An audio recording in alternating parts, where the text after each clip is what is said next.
WXRK New York. Television is not medical research, and 15 years is not a lifetime.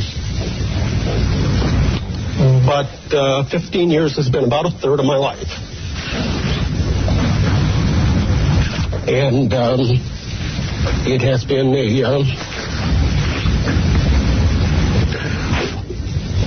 it's been a real pleasure and a genuine privilege to represent this program and the wonderful, wonderful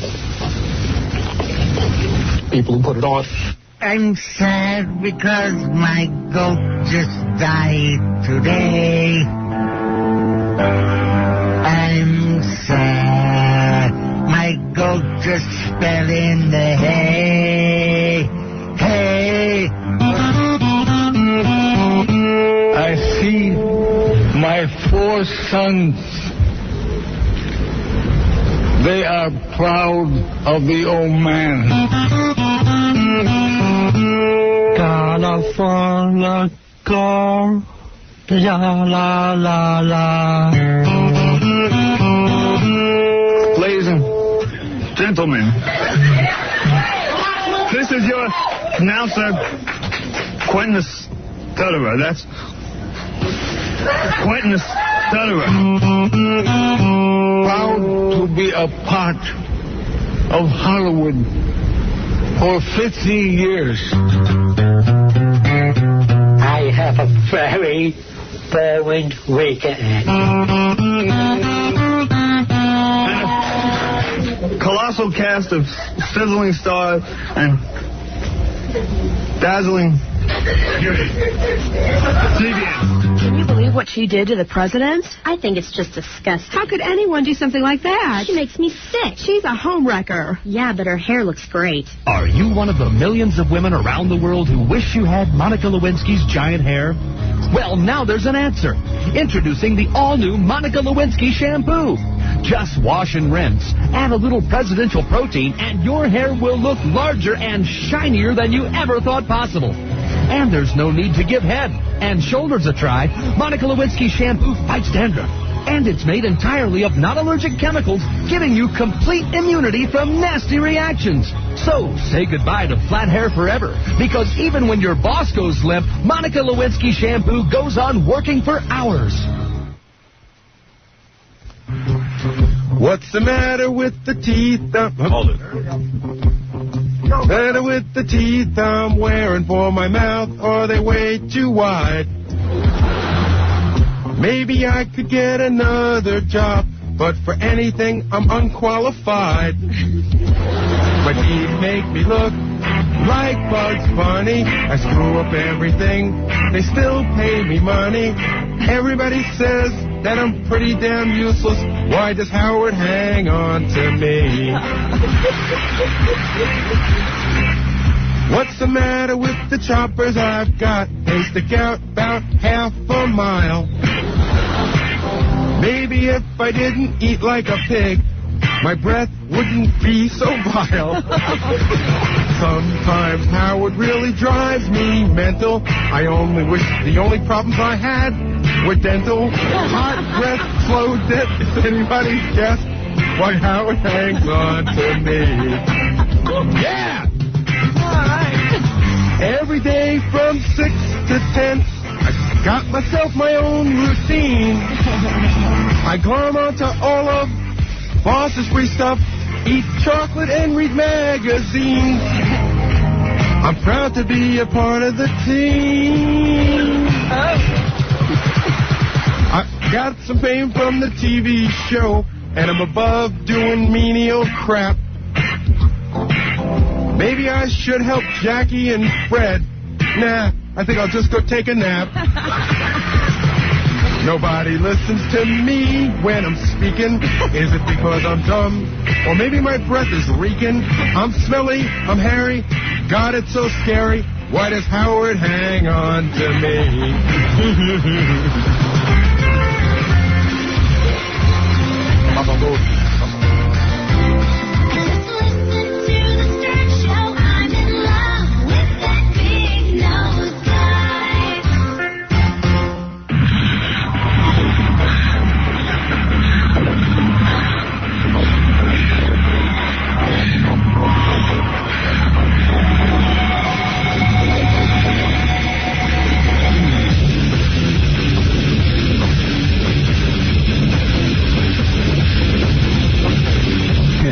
What is this? Yeah, good morning, everybody. What's happening? It's Friday, thank God. What a hot spell we're having. The air in New York City is heavy with the stink of humanity. You would not believe it. Was that Jackie? Oh, I thought I was smelling the stink of humanity. Okay. Well, the show starts early, doesn't it? Yeah. There's a heavy garbage smell in Manhattan. Our entrance doesn't help. Wow. Our what? Yeah, we entered through a garbage dump. But I just noticed, just on the streets, it just has this weird smell in New York. It can't be healthy. And I don't remember it raining for the last, 2 weeks. If it rained for a second. Yeah. How is the bushes staying alive? They're not. Sprinklers. Yeah. They're not, right? They're all dried up. Everything's drying up. The farmers going nuts. Everything's brown. The farmers are going nuts. Yeah. And so are the stock traders. The funniest headline was on the Daily News. Stock trader goes postal. Yeah. The poor post office. How about the other newspaper says the stockbroker goes Norris. There we go. Didn't see that coming. No. Hidden among the trash on the way in the building. It's so funny. A guy goes and, it's not funny, but this guy goes ahead and shoots up his wife, his estranged wife, who was 22 years old. He was 40-something years old. He bludgeoned the family to death. Yeah, then he went over, I guess, and I think he killed the kids from his previous marriage. They all were together. They were all together? Oh, how convenient. Yeah, they were in one place. And then he went over to some stock brokerage house and shot up like a bunch of people and first said, I hope this doesn't ruin your day. Hope it doesn't ruin your trading day. Yeah, your trading day. Yeah, it kind of did. So now all the articles in the newspaper from various people are like, you see how horrible it is that pressure. We have this day trading. Day traders are people who, here's a guy, this guy used to be a chemist. And now he became a day trader, so you could take $500 or you could take thousands of dollars and you go, let's say, on the Internet and you trade stocks wildly. Mm-hmm. So it really is. Bet on whether the market's going up or down. Yeah, so it's like legalized gambling, really. So everyone's saying, you see how horrible it is? Meanwhile, they think that this guy might have killed people 6 years ago, but they can never pin it on him. He killed his first wife. Right after taking a $600,000 life insurance policy on him. Yeah, and they never could convict him. Right. They were questioning one of the guys. They said, well, you question the guy. Like, how did he come across in questioning? The guy said, well, let me say this. He came across as the prime suspect. Yeah. The guy's probably a mass murderer. Right. And this isn't the first time he's struck. So I don't know that it's day trading that sent him over the edge. Yeah, because he was a chemist when he killed the mother and the mother-in-law. I mean, the wife and the mother-in-law. Yeah, so all these articles are like, why don't they come out against chemistry? Well, I laughed because I said, well, I wonder what music he was listening to. Right. Well, no, he was listening to the stock market. He probably was playing Ozzy Osbourne on the way. But you see how many articles there are by, people who, obviously have to fill newspapers and don't know what else to write. They're like, day trading is horrible. Now, all the other day traders manage to go there every day and not kill anyone. Yeah. But forget about that. This mass murderer is... It just amazes me how people want to blame something for being dumb. As Chris Rock said, what happened to being stupid? Well, they can't even tie it to, he lost a bunch of money on Wednesday and killed everybody on Thursday. Right. It was wiped out. Yeah. The guy's just nuts. Well, the guy kills people when he gets upset. Yeah. That's the kind of guy you don't want to piss off. All right, listen. We got a big show for you. I'll tell you everything that's going on, but, we got to take care of a little biz. You're listening to a man who lies to his children and tells them he's a Harvard professor. Dr. Outsmart. Hello, I'm Lauren Holly, and you're listening to the one man in the world who is funnier, sexier, nuttier, and scarier than Jim Carrey. Here he is again, the next man in my sights, Howard Stern.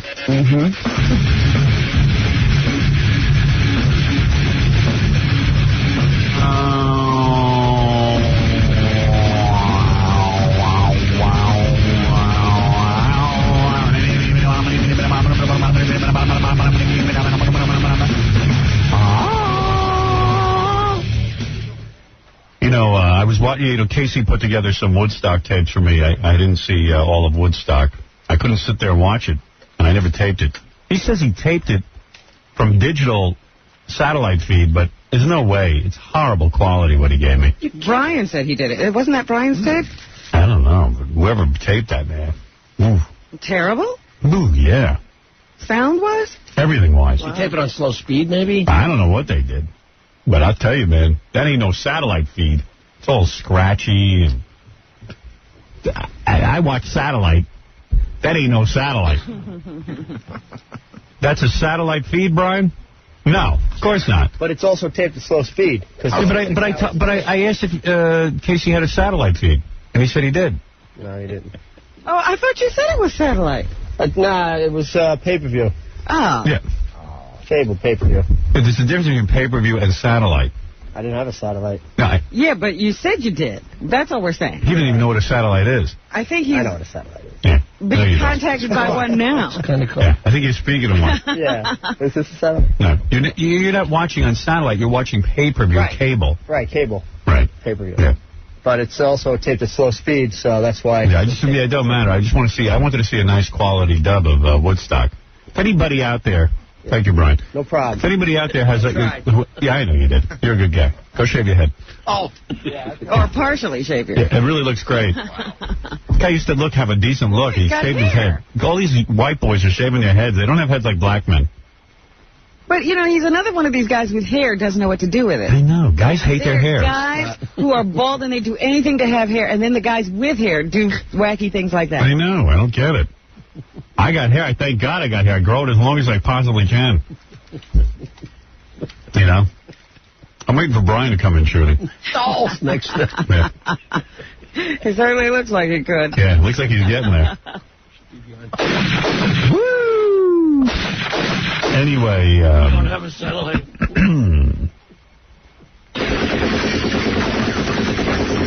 Anyway, so I'm watching this Woodstock tape, and when the Red Hot Chili Peppers come out and that guy Flea is naked, it's unbelievable. Isn't it? It's unbelievable. I couldn't take my eyes off it. It's the greatest thing. I didn't watch anybody's whole set except them. That guy is great. I mean, really, the guy is naked. He's got a good physique. You know, he's a powerful guy. Like a whole song? And no, The whole set. And he comes out naked, and he not only is naked, but he jumps around and shakes it's as his if genitals. he has clothes on. Yeah, he doesn't react. He's so free in his nudity Yeah. that it's painful looking. Like, I realize that's going on. Well, he's got a lot more in his pants than I do, but that's going on in my pants all day as I move around. Yeah, that was what was so fascinating about it. This is what's happening while you move. Yeah, believe me, I don't move like that anyway. But he's jumping up and down, and he's shaking that guitar around. He's shaking his ass. You know, he certainly has an attractive physique. You don't want to be doing that if you're built like me. Yeah, people would throw up. But it's unbelievable. The guy is so free in his nudity.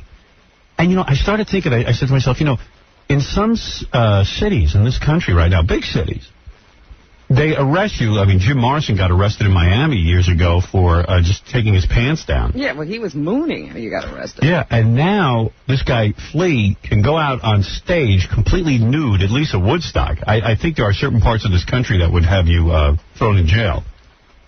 But there he is, naked, totally comfortable with his body. I said, that is, I applaud that. Yeah. It looks stupid, but I applaud it. The best to me was when, like they get into those guitar duel kind of things. Yeah, he's naked. A lot of his bandmates did back off. Yeah, it seemed like they were staying to one side of the stage. Yeah, it's hard to jam with a guy when he's naked. So it didn't look planned? No. They were as uncomfortable as everybody else. Yeah, it seems like he must have just whipped his clothes off right before they came out. And had no clue. He used to play in his underwear all the time. Right. Which was uncomfortable enough. This was just the next step. And the guy's got a nice-sized Johnson, so he has nothing to be ashamed of, and he's got a good physique, so there's no fat on him, and his ass doesn't look like Jell-O. And you have to commend him, because I thought, okay, he's naked, but he's going to keep that guitar in front of him all the time. Yeah. And he didn't. No. He sometimes would whip the guitar away so he could dance. Yeah. And, I couldn't do that because my ass looks like a garbage bag filled with cornflakes. There was nothing hanging on him. He was beautiful. No lumpy cornflakes. No. He's in great shape. He's what a guy's supposed to look like. And he is naked. And it really is something amazing that everyone should see. Because you can't believe it.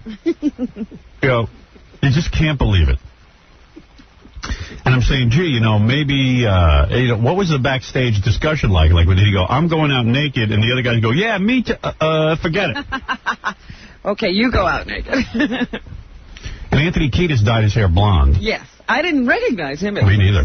It's an interesting look. I wouldn't have the balls to do something like that, dye my hair blonde. He went to a white blonde. Yeah. And he doesn't have that kind of coloring, but, that takes a certain amount of freedom and balls, too. I don't know. I kind of liked their performance. It was good. Naked guys and people dyeing their hair. Just seemed kind of wild. Yeah. And I like the Alanis Morissette songs, but when she performs, she's very spastic. Yeah. And she just... But I liked watching her because I like some of those songs. They get me depressed. Like I need to be depressed. I'm not depressed enough. All I do now is sleep. And I can't tell what Alanis Morissette's body looks like. She has kept... But she even did that video where she's naked and you can't see her. Yeah. And she wears a dress with pants underneath and like running sneakers. And then spazzes out when she dances. She must be awful in bed. No wonder, like, she's angry about guys for breaking up with her. They sleep with her once, and they're like, oh, for crying out loud, this is the worst lay I ever had. Do that again. She's totally spazzed. And you know what? She could be good looking. She's got one of those hippie hairstyles, like the long hair and a big braid. Right, parted right down the middle, no style whatsoever. Yeah. Right. And, like, even, like, you could tell she's trying to get something going with one of the guitar players, like kind of looking at him. I think she has a crush on him. He looks away. He didn't even want to look at her. It's just an interesting dynamic. Oh, my goodness. I mean, I love watching Woodstock. I've seen enough of that. And I saw Rage Against the Machine, which I actually fast-forwarded through because I've seen them live, and it doesn't compare on tape. But the sound on this tape these guys gave me is horrible. I mean, it looks like it was taped like 1923 they made this tape. It looks like with rabbit ears. Yeah, with rabbit ears, right. Oh, that slow speed destroys everything. Oh, please. Especially when you're spoiled by digital. Yeah. It's like, yeah, if anybody has it, there must be people who tape this off satellite at a high-speed resolution. I would love, but I don't know. Who am I going to sit and watch these tapes? Forget it. I got a letter from the National Press Club, Robin. Here, I show it to you as evidence. Okay, I see a letter. All right, because a lot of people think I make this stuff up, but here they ask me once again. The National Press Club is in Washington, I believe, Washington, D.C., and it's some big deal organization. It's like all the big newspaper guys and television guys. All the people who cover the White House, right? Yeah. They want me to speak at a luncheon. And they show me even like in 1997 who spoke, and it's like, it's Cock Perlman, Milos Forman, every congressman, senator, big people, Marvin Hamlish. And you go through the list of people who speak. Whoopi Goldberg. And they always show this on C-SPAN after. Right. Dr. Deepak Chopra and Whoopi and, you name it. Marsha Clark. His big name, Mike Wallace of 60 Minutes, Alex Trebek of Jeopardy. Wow. Yeah. Placido Domingo, Senator Kennedy, Patrick Stewart, star of Star Trek. These are the types of people that speak to the National Press Club. Like all types. So every year I get a letter from them, a couple of times a year. On behalf of the members of the President and Board of Governors of the National Press Club, I invite you to speak at a National Press Club Newsmaker Luncheon. The National Press Club would like to give you the opportunity to speak on issues concerning the FCC and the media. Oh, that's going to be great. Go make some more friends. Yeah. Yeah, I'm sure they're going to write some really nice things afterwards. As a longtime listener, I feel the general public has never heard the full story from your point of view. What full story? There is no full story. This would be an excellent venue for you to do so. Yeah, sure. Yeah, so you guys can fry me and talk about what a dick I am and what a horrible human being I am. And blame you for all the ills of the world. Right. Everybody loves to do that. I'm surprised they haven't blamed the latest stock market shooting on me. Believe me, they're waiting for the tie-in. They're waiting for me to say something. All my competitors are busy taping the show this morning. Yeah. Unbelievable. So, I'm not going to speak. I'll tell you the truth. I'm asked to speak all the time. If I had some sort of a speech that I could make, I would make it. I don't really have any speeches. No, you could write a speech, Howard. No. No. Okay. I don't want to write a speech. Well, you're acting as if you couldn't get one. I could get one, but I mean, what would I even want to write a speech for? And anything I'm going to say about the FCC, I'll say right here on the radio. Tape it. You know, what is there to say? I was set up. I was railroaded. Never got my day in court. I know anything I did was not unconstitutional, it was not obscene or pornographic. I know that. I just never got to, make a speech or anything to the judge. There should have been some sort of judge or something. Or a jury. Or a jury. Somebody help me. Somebody stop me. Somebody stop me. Next week on this show, Homeless Jeopardy. Sable, formerly of the WWF. The Homeless Jeopardy... She's not Sable anymore. Whatever. I call her Sable. She settled with the WWF and has to stay out of wrestling for 3 years. And she has to... no more Sable. That no more doesn't Sable. belong to her. Belongs to Jackie the Jokeman now. Yes, he's Sable. He's Sable. He'll let you rip off his tongue. Homeless Jeopardy next week is going to be great. We have somebody... I wish I could give them a plug. They're giving us $10,000 to give away. Somebody. Yeah, one of our sponsors or something like that. And they're providing us with $10,000 cash. A homeless person? Well, we decided what to give. We could give it away any way we want, so we're going to play Homeless Jeopardy for the grand prize of $10,000. Some homeless person will leave here with $10,000. I don't even think that's responsible. Right. They could kill themselves with that kind of There's nothing responsible about it. That's right. Well, it could also change their lives. Oh, sure. You know? We've tried that. Yeah, we tried to do everything with the homeless. But, well, I thought it was a nice thing to do. For once... Try the $10,000 approach. For once, instead of giving it to one of our listeners, give it to somebody who's down on their luck. All right. All right? Down on their luck. Right. Down on their luck. How about no luck? Neil, you're on the air. Yeah, how you doing, Howard? I just want to talk about this crazy bastard who went around and shot everybody. That's exactly what he was, a crazy bastard. Every article in the newspaper is trying to blame the stock market on No, I like and the day trading. That the reason for this will go with him to his grave. Well, I'm wondering... There's a reason. There's no reason. He's crazy. I'm wondering when they're going to blame the weather. Right. Yeah, the heat is, then they could sue God. Exactly. I mean, they blame the kids for using video games and things like that. And then... Yeah, all the articles like, this day trading has got to be stopped. People are gambling and... No. Very high pressure, big losses. This guy killed people 6 years ago. They just couldn't prove it. He was a chemist then. What was the problem? Chemicals. Outlaw them and sue them. Sue the chemicals. Lawyers. No sense whatsoever. No sense whatsoever. All right, thank you, bro. Ask Bubba. Right. Thank you. This is a great article on Imus. A couple of great articles on Imus I should read to you. A guy named Howie Carr in Boston writes about how Imus got thrown off the air in Boston because he sucks and has no ratings. And he says,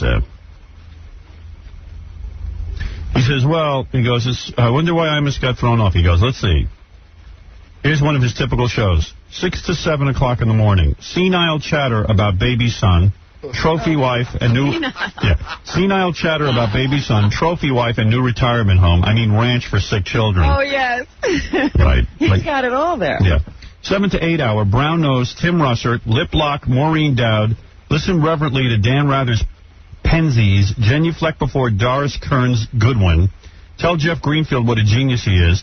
Butter up Mike Lupica, then attack everyone else for selling out to the beautiful people. And he writes, from 8 to 10, replay exciting first 2 hours. Are you kidding? That's it. And he's right. And then, like, Fred Imus, dead or alive? You figure it out. And I was like, did I ever tell you about the line that I was on the air and I ordered 300 cheeseburgers? Yeah, about 20 years ago. Yeah. 30. Unbelievable. So he just says, no wonder the guy's gone. That's great. And like he goes, so Imus keeps losing city after city, right? Who needs Miami and Orlando when you've got Fort Myers?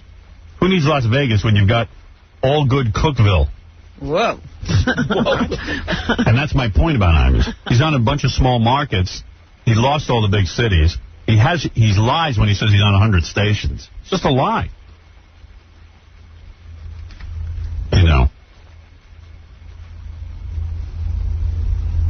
Unbelievable. Here's another quote. My rear end is grass and Howard Stern is the lawnmower. Oh, boy. Am I repeating myself here, Charles? Charles? It's all over. It's all over, Imus. Is it 9 o'clock yet? I just want to go home to Westport in my limo and then slip into my iron lung for a good long nap. Kind of like my show, in other words. Or am I repeating myself? Funny article. Yeah.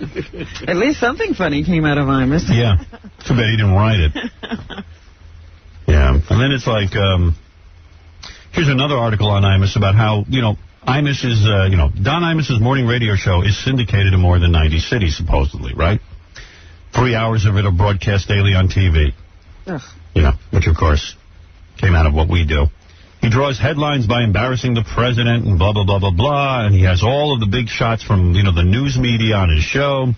For all that exposure and media coverage, you would think that Imus is a popular radio personality in Washington because that's where all the newsmakers are. Yeah, that's his people. So we'll listen to this article. It's natural but wrong. In Washington, which ought to be a top audience for Imus, given his substantial emphasis on politics, he barely shows up in the quarterly Arbitron ratings. Is that right? The most recent numbers were delivered to area stations Wednesday and then displayed the customary middle to bottom of the pack finish for Imus, who is heard on Sports Talk WTEM. For all his listeners in this time slot, 6 to 10 a.m., Imus ranked 20th of 27 stations surveyed. Combining the simulcast signals of WTOP and WWZZ. Can you imagine? He's on 2 stations. And it's still 7 from the bottom? He's 20 out of 27. Yeah, 7 from the bottom. So I just want to know where he gets this figure of millions of listeners. Well, listen to this.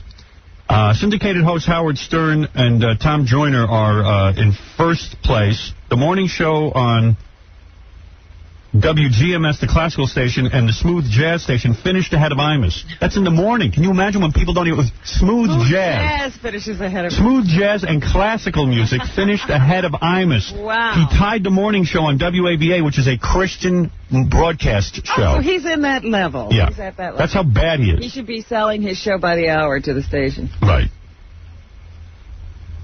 Right. He should be paying them to be on. But then they go, okay, then this is how Imus is wrapped up. But that's not the best way to look at Imus's ratings. Radio stations and the programs on those stations aim at a very tight demographic group. Radio is a leader in the media phenomenon known as narrowcasting or niche marketing. WTEM's targets men between 25 and 54, a powerful consumer group. Therefore, what matters most is where Imus ranks among other morning hosts when it comes to 25 to 54-year-olds. I would say so, yes. Because if he scores high ratings in that category, they can sell it to advertisers. And they can tell advertisers that Imus is cleaning up among the listeners they most want to reach. But he's not. Among men 25 to 54, Imus tied for 15th with Les Brown of WMMJ. Wow. In this key category, Stern finished first by a landslide. 25 to 54-year-olds, which he's supposed to be, he's supposed to be... Group, yeah. I love the media who's he's so sophisticated. David Hinckley, he's so sophisticated. I'm sophisticated, you wacko. You got to have where is the audience? Report it. Mozart and classical jazz, soft jazz are beating him. Among men... Tied with a Christian station. Stern finished first by a landslide, followed by All News WTOP. Also finishing ahead of Imus were Joyner, Russ Parr, Donnie Simpson. Donnie's a black guy who plays black music. Oh, people like that. The country station beat him. Oldies beat him. Everybody beat him. So, even the guy in the article goes, what gives? What gives? Yeah, the Emperor's new clothes are coming off. Yeah. It's unbelievable. It's over, Johnny. It's over. So now they get a hold of the general manager of Imus's radio station there, and they go, well, Imus's listeners are less likely to fill out the ratings diary. Oh, now that's their rationale. Yeah, well, they're so smart. Usually smart people know how to fill out diaries. They're too sophisticated. Right. He says excuses, which might mean there are more people listening to Imus than are accounted for. Oh, so he's praying that there are people. Yeah. So who exactly does listen to Imus? Must be, Mensa people. And they're not real consumers. Anyway, so, they can make all the excuses they want. Well, that's a new one at least. Yeah. The people aren't filling out the books. Yeah, we're going to start hearing him saying that. I mean, be honest about it. Used to be that I have all the smart listeners. Right. Yeah. Now, his audience is wealthy, smart, and well-connected. All of which fits the exact profile of a radio host who might easily have a morning show on public radio.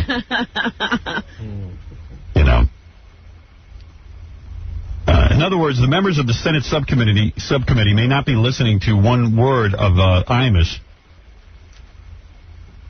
Yeah. Meanwhile, on WJFK, Howard Stern is howling while a woman takes off her underwear in the studio. That's who they're all listening to.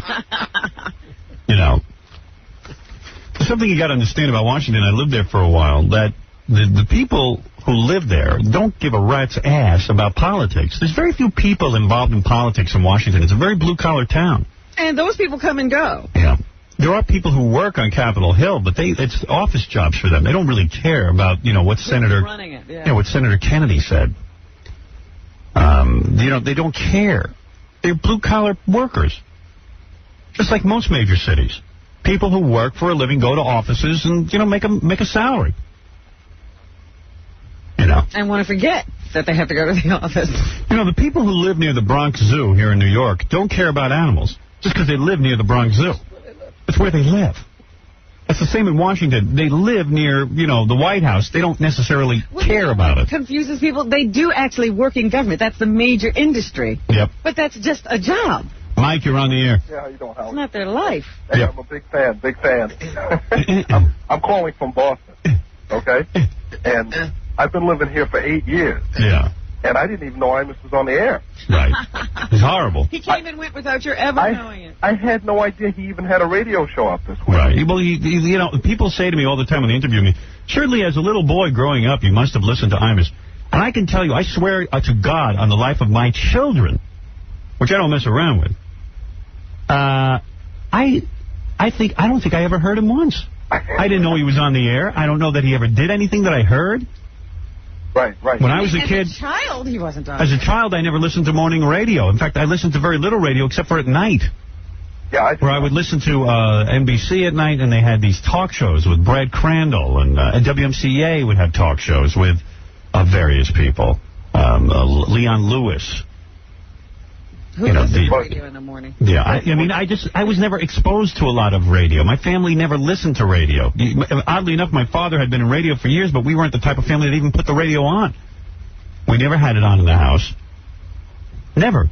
It was not something that I lived and died for, and Imus was not a person I heard. In fact, the first time I ever heard Imus was I was on in Washington, D.C., and I asked my father to send me a tape because I read about him. And when I got the tape, it was a lot of commercials, a lot of music, and a guy saying, "How's your Donkey Kong?" or something like that. And literally didn't take any phone calls, didn't talk about anything. He would do some pre-recorded bits. Yeah. Now he's, but then when I came to NBC, he changed everything. He started to try to be more like me. I talk for a long time. I don't take music breaks. He became me. He developed some sort of persona.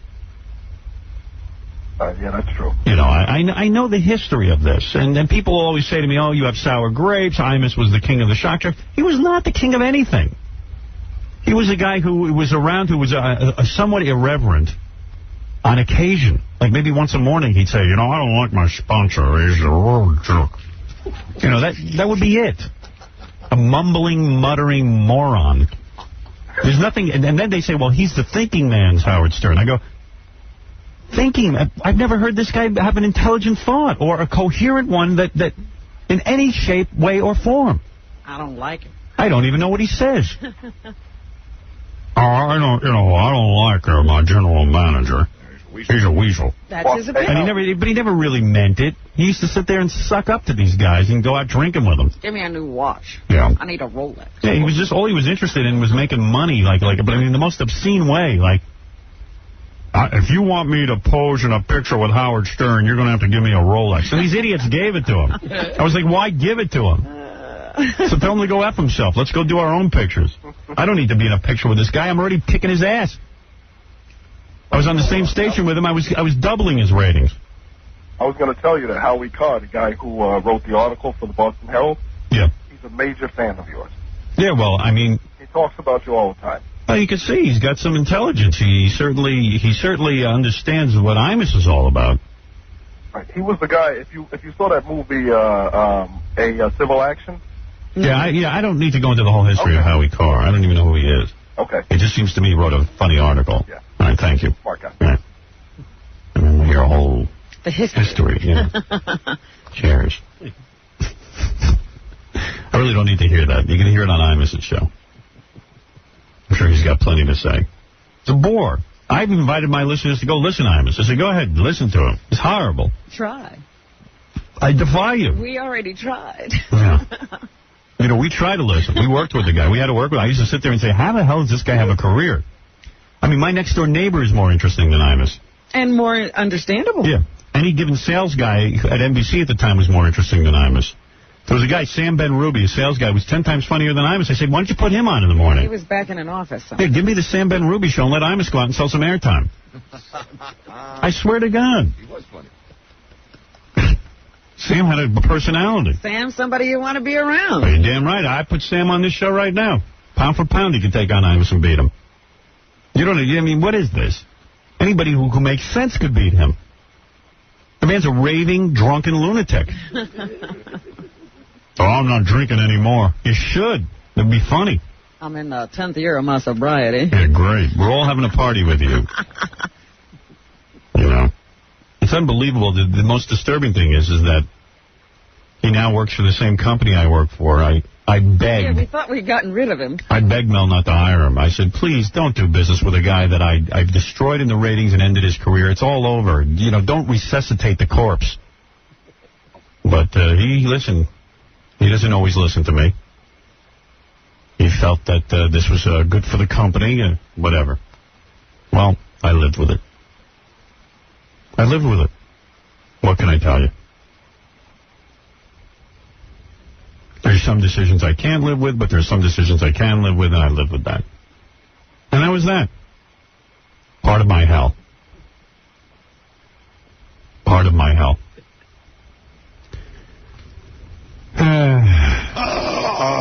Gay cock enough and yam, Imus. You understand? Gay cock enough and yam. We're sugar enough toit. All right. That's Italian. I would love to know what he's talking about. Ebonics. No, you don't. We'll be in jail. Ebonics. I'm learning Ebonics. I will soon be talking with black people. You soon will be fluent. I will be fluent. I've been studying Ebonics. Ebonic phrases. How's it going, friend? Holla at your partner, man. 9-7. How about your partner, man? 9-7, man. What? How about your partner, man? 9-7. Oh, God. That's how's it going. Okay. That's more complicated than how's it going. Why wouldn't you just say that? 9-7, man. That's really nice. That's fat. I like that a lot. That shit is banging. I'm about to do this. It's on and popping. I'm doing pretty good. I'm chilling. He's got a lot of money. He's balling. Most of Ebonics is about either getting money or sizing up some guy and figuring out how much money he has. Wait to see. Pay me my money, please. You better kick down with those ends so I can meet my means. You better kick down with them ends, man, so I can meet my means. Well. See? you don't sound sort of... There's something missing. Yeah, well, you ever hear, like, regular kids who grow up in New York who learn how to speak Spanish? There's something missing. You know, it's not soulful. It doesn't flow easily. I'm just learning. Okay. Can I have the money you owe me? Everything's about money. Can I have the money you owe me? I'll say, hey, you just give me some goddamn money. Separate mine from yours, punk. I'm separating mine from yours, punk. Separate mine from yours, punk. No wonder he never gets his money back. Nobody knows what he's talking about. And when there's so much black-on-black crime, people are asking for money, nobody knows it. Nobody can figure out what anyone's saying, and then it gets violent and ugly. Sorry, but my money's running low. Man, I'm shorter than a stubby midget with both his legs chopped off. I'll get even with you. Cancel Christmas, motherfucker. Cancel Christmas, mother effer. That sounds a lot more serious to me. Yeah, cancel Christmas. I don't believe you want to fight me. Yeah, there's a lot of fighting stuff. It's either fighting or getting somebody's money. Get my money or I'm beating you up. Right. You don't want to chunk him. You're acting as if something is wrong. Man, you bugging. Yeah. Man, you bugging. Hey, if you want to get the Ebonics tape, call the number I called, 1-800-247-3747, and they ship this right out of here. Yeah, then we can all learn together. It's unbelievable. We can all learn together. And where do you go once you learn this? Harlem. Get your ass kicked. Man, you bugging. You bugging. Come here, man. Cancel Christmas, mother effer. B544445. What's that? My phone number? Cancel Christmas, mother effer. And I means it. You hear about the Howard Stern doll. You'll wind it up and it keeps farting after his butt. wind it up and it keeps what? I said bottom burping. Yeah. I went with the breaking wind. That's a natural. I said butt singing. Yeah. I said farting. There you go now. Howard Stern Show. Yeah. This guy, I hate him. Thank you. Nobody watches it. Everybody hates me. I'm sick of it. Next week, Homeless Jeopardy. Oh, hey, by the way, today's show, the kid from Bumblebee Tuna, who's 16 years old, and he owns the whole thing, and he's running it. No, he can't be still 16. We've known him 7 years. All right, maybe he's 17 now. I think he might even be 18, and now they can admit he owns it. Because there was a period of time when he was 16 where it wasn't legal or something? They were just sort of saying that, well, he sort of does marketing, but he runs it now. All right, he's going to be on, and also a man who doesn't want his wife to get implants. Also, the directors. That's today. Yeah, and the directors of the Blair Witch Project, that new hot movie. I've got some questions for them. Yeah, you know, like how much money are they getting? And how old are they? And now Hollywood must be banging on their door. What's happening now? And could they ever possibly make another good movie? Yeah, what's your next idea? Yeah, right. In big trouble.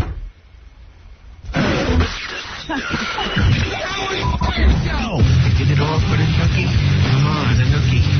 So you can take that cookie, stick it up your head. Stick it up your head. I did it all for the nookie. I really did. Oh, and coming soon, Dial a Date with Playboy Centerfold Triplets. Well, that's coming up, too. And I see the phones are packed with people. I'll get to that also. And there's just so much to go through, Rob. And we have some giveaways to do. We have things. We have things. We have money. Cash. You're listening to a man who has the best wiping technique in America. Howard Stern. Howard Stern on. Howard Stern on. Stern on, Stern on. Howard. Robin Quivers. Robin Quivers. Quivers, Quivers. Robin.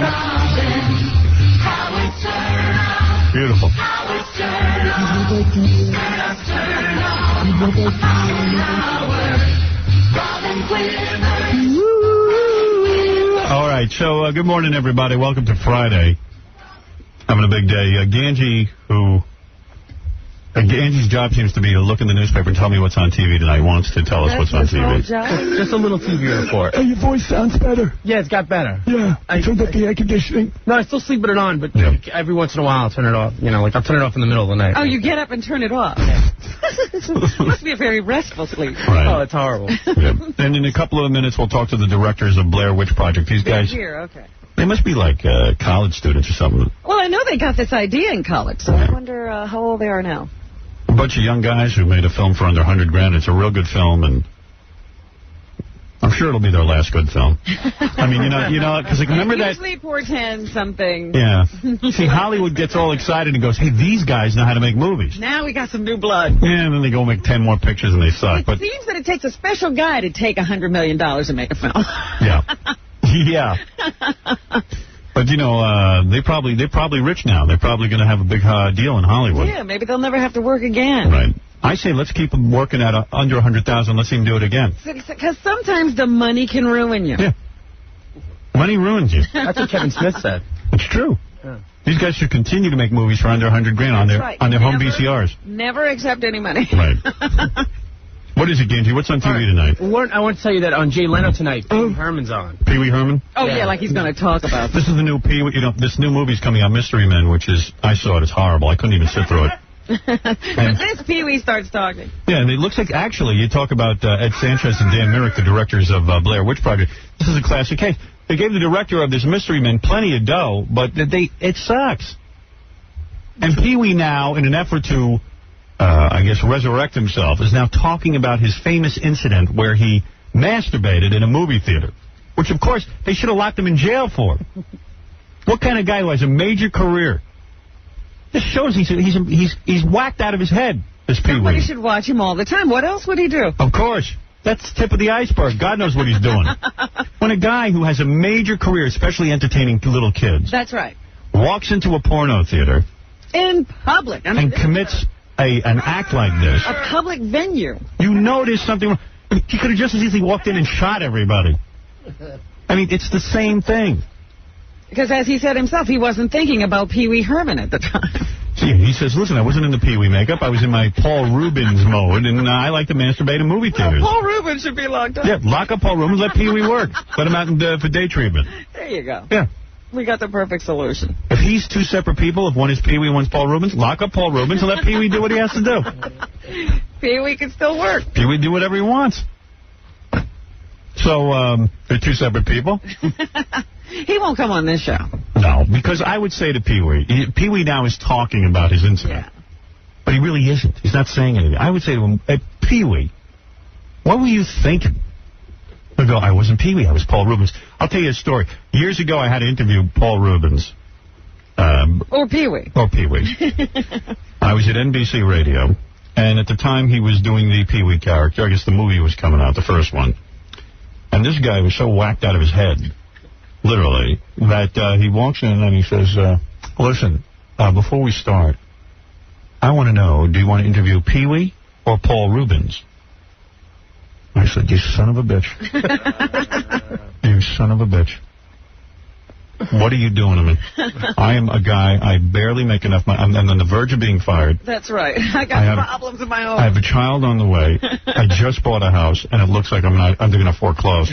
And you're asking me a dumb-ass, stupid question. Who do I want to interview? I said, I want to interview you about Pee Wee. And I said, I tell you what, I want you to do that dumb Pee Wee voice, because people think it's funny. Because I don't even remember who I decided to interview. I think you interviewed Pee Wee. Yeah.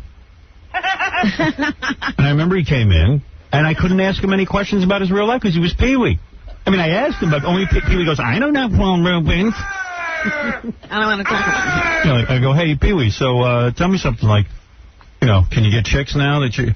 No. Who you mean, just Paul Rubens? You get chicks? I don't know Paul Rubens. I'm like, just get out of my studio, you mental patient. Really, why don't you just go see a psychiatrist 24 hours a day? Why don't they just put you in a treatment center? And then Paul Rubens, he's all depressed. You can't talk to him either. And then Paul Rubens walks in because he doesn't have the makeup on or anything.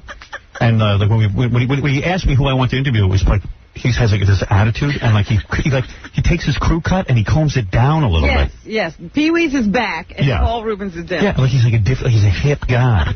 You know, he's got on a muscle shirt and stuff, and on like So I'm talking to Paul Rubens now, right? He goes, yeah, but if you want to talk to Pee Wee, and then like he goes in the room and pushes his hair back. Right. Suddenly it's Clark Kent. Goddamn bastard. Really. I mean, really, he just rubbed me the wrong way. We should have known then something was wrong. Oh, didn't I turn to you and say I want this guy in jail? Yeah. This was during the interview. I said, he's up to no good. He's a perp. We should have just taking out the rap sheet, taking the mug shots. I wasn't surprised when they locked him up for masturbation. Really, man? I really wasn't. The only thing that was surprising was that he would risk that career. Yeah. Oh, it was such an easy career, man. Tons of money. They were pouring money on his head. Talking couches. Boxes with heads in them. I don't believe in talking couches. What's that? What's that? What is it? Yeah, people say, I talk to a dog. A talking clock. I mean, that's for little kids. That is not in real life, you know. Well, then people say, yeah, but you talk to a dog. All right, because dogs are friends and you talk to your dog. It's just not real enough for me. Can't talk to your couch. That's Soupy Sales. You were talking to a puppet. Another bitter kitty show guy. I talk to dogs. Now, the dog is living at least. When you make the leap to talking chairs, I'm out of here, brother. Yeah, talking clock. I mean, come on. Captain Kangaroo had a talking clock. That's not real. That's not real. Talking dog is real. Come here, you bastard. I want to smack all you kitty show hosts. Follow Soupy. I hate everybody. I swear I do. My psychiatrist says I'm supposed to love people. I hate them all. Oh, dear. I'm trying so hard. I can't help it. I can't change. What is it, Ganji? Also tonight, on 2020, Barbara Walters started an interview with that Dr. J's daughter, the tennis player. Oh, she is an annoying woman. What the girl or the woman? The girl and the wife. They're both annoying. Shame on them. I mean, wait a minute. The girl, she's here by accident. That was no accident. Yes, it was. The mother could have done the right thing. Dr. J didn't mean that. But listen, Dr. J said to her at the time, what do you want? You want to have the kid? If you want to have the kid, I will take care of the kid if you want to. Whatever you want. The mother goes, I want just give me the money and I'll raise the kid. It wasn't quite that simple. He said, look, I'd prefer that you get an abortion. Right. Something like that. Well, of course. And believe me, if it wasn't Dr. J's baby, she would have gotten an abortion, I bet. She went to a priest. Yeah. For advice. Right. Supposedly. Now, she didn't go to a priest to find out whether she should sleep with a married man. Here's how it went. Father, I have sinned. What is it, my child? I made love to a big black man. So the priest goes, listen, between you and me, and this didn't come from me, go out and get an abortion. Father, the black guy is Dr. J. Julius Irving, guy's worth $20 million. All right, that changes everything. Listen to me. Have the kid. Get a lot of, whatever you can get on the back end. See what's what. Was that how it went? Well, you don't know. I wasn't there in the booth. But I know she said she went to the priest to see if this would be a sin that she couldn't recover from. Mm-hmm. And not go to heaven. Right. And the priest, of course, said, of course, he would go to heaven. What's a white woman like you with the Schwarzes? What, Your Honor? Never mind. I don't want to talk about it. So then she decided to have the child, and then she fought with Julius for money, supposedly, over the years. Whatever. Now, and this poor Julius kept it quiet, but I think the woman requested. But then she goes, in every interview, my daughter, the father is a very, very, very popular sports figure. Let me just say, she was born with this talent. Yeah. This is in her blood. Yeah. Well, then, of course, they found out. And she's saying this to sharks who have notepads. Yeah. And then the daughter gets on and goes, I thought my father sounded very stupid when he denied being my father. You guys told him to deny it. The father is, I can't say his name, but it rhymes with Dr. Hay. All right, so they're going to have an interview with her. I'm not watching that. All right, on Sunday night, you know that show, Inside the Acting Studio? Yes, I know that show. Robert De Niro this weekend. I've seen that one. That's a repeat. Is it good? Who, Mumbles De Niro? He wasn't. Says nothing. Nothing. Sometimes those can be so good. No, the guy who hosts it licks De Niro's ass. He licks everybody's ass. In fact, I think they should check De Niro's ass for pimples because he probably has diaper rash. And the guy's like, Bobby, that guy. There was a movie that you made, 1973, called Taxi Driver. Bobby.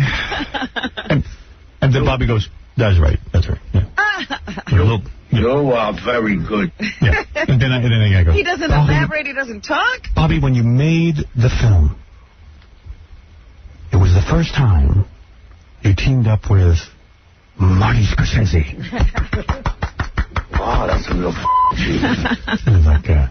like, that's right.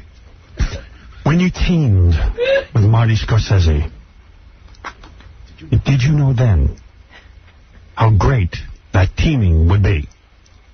Well, you little bit. That's what you're missing if you miss that show. Literally, you learn nothing. I gotta see that. That sounds funny. It's just nothing.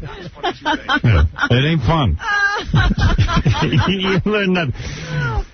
When you met Marty Scorsese in 1976, the two of you created a bond that lasted over 2 decades. Oh, that is true. Oh, dear. You know what I love when they had the question and answer period? Oh, yeah, then the idiots get up in the audience and think this. Mr. De Niro, I'm a huge fan of yours, and I want to be an actor. I want to get into drama. And I'm wondering when you was at the Lee Strasberg Institute, was that any good? Oh, Lee was my instructor. And it was good. You know, because these people are standing up, and you know you're never going to see them again. They don't have the look. They don't have anything. You know, and you want to. I wish I want to punch my television set. I want to stand and go, Mr. De Niro. Hey, listen, since everybody seems to die on every one of your words, what shoes should I buy? Help me out with every aspect of my life. Well, I like to wear a nice sandal. The people get up and they say, hello, Mr. De Niro. My name is whatever, and I'm on the director's track. Well, yes. And he has no advice. I want to know what you want from a director. Whoa. And then he goes, well, and he thinks, and then, of course, the moderator goes. He jumps in. He jumps in and he goes. Now, Bob, that's a good question. You directed your first film in 1983. On the set, you met a very young woman. Would you care to tell us her name? I don't really remember. Meryl Streep. Oh. Come here, all of you. I'm going to hang you. Because I just saw the one with Sean Penn and Robin Wright. Yeah. Sitting in the audience, and he says, and in this movie, you worked with a brilliant actress. And with your permission, I'll say her name. With your permission? Right. With your permission. With your permission. Didn't want to offend Sean Penn, because if you say his wife's name, he might punch you. Literally, the guy. There's another guy they should lock in jail. You know, people are afraid to say anything about his wife's name because he'll offend him. Right. Hey, you just said my wife's name. I'm trying to keep that a secret. When you were on the movie with your wife, whose name I won't mention, out of respect to you, Mr. Penn, this was a great moment, and I would like you to reply, if you possibly could, in an entire sentence. But if that offends you, continue to speak in one-word answers. I would stand up. I would say, excuse me, Missy has... oh, that's an question I can articulate. A long answer. You are very good. I tell you, they treat these guys like you would think they were the President of the United States. Incredible. Yeah, okay, what else is... I got Ed Sanchez and Dan Merrick on the phone. Also on E! Sunday night, they're doing True Hollywood Stories on the Monkees. Oh. This weekend. And on an actual monkey? No, on the rock group. Do you know they got now, I was reading in the paper, they can hook up. In fact, I'm having the guy on the show. Okay. This is in a couple of weeks. They can hook a monkey up to a machine. Right, Jackie? What machine? They can hook a monkey up to a machine now, and they can see that they have a lot of intelligence, and they actually think. You know, they actually have independent thought. Yeah.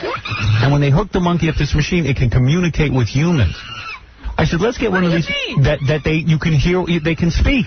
Really? Yeah. You know what they're saying? So I was saying to myself, we're going to get the guys in, we're going to hook the monkey up. Yeah. And I said, you know, you're going to wait for something profound, and you know what they're going to say? They're going to go like this. BJ. You know what I mean? You know they got nothing good on their mind. Banana. BJ. They got nothing on their mind. Yeah, what are they going to say, these nutties? You know they're idiots. What do you say? Yeah, it's like talking to a moron. But we got to do it. Right, we're going to do it. Anything else quickly? Just real quick, yeah, behind the music, they're doing Melissa Etheridge this weekend. And also right after that, Jewel is doing that Storytellers where she gets to do those boring raps in between all the songs. Oh, that took us the size of Mount Rushmore. And that's it. All right, thank you. And a tooth that's floating with no relationship to the other teeth. By the way, D'Angie, you have a tooth the size of Mount Rushmore, too. It's as big as Jewel. All right, on our phone, this is always fascinating. Ed Sanchez and Dan Myrick are the co-writers and directors of a film called Blair Witch Project. Let me see. That's right. And they're sharing a phone. I love they're sharing two phones. Okay. Hi, guys. Hey, how you doing, Howard? Hey, man. Okay, cheer up. You got a hit movie. It's a good day. Man. It's early. It's early, but cheer up. Where are you? Orlando. Okay. Were you at Disney World? We spent a lot of time there, but we're not there today.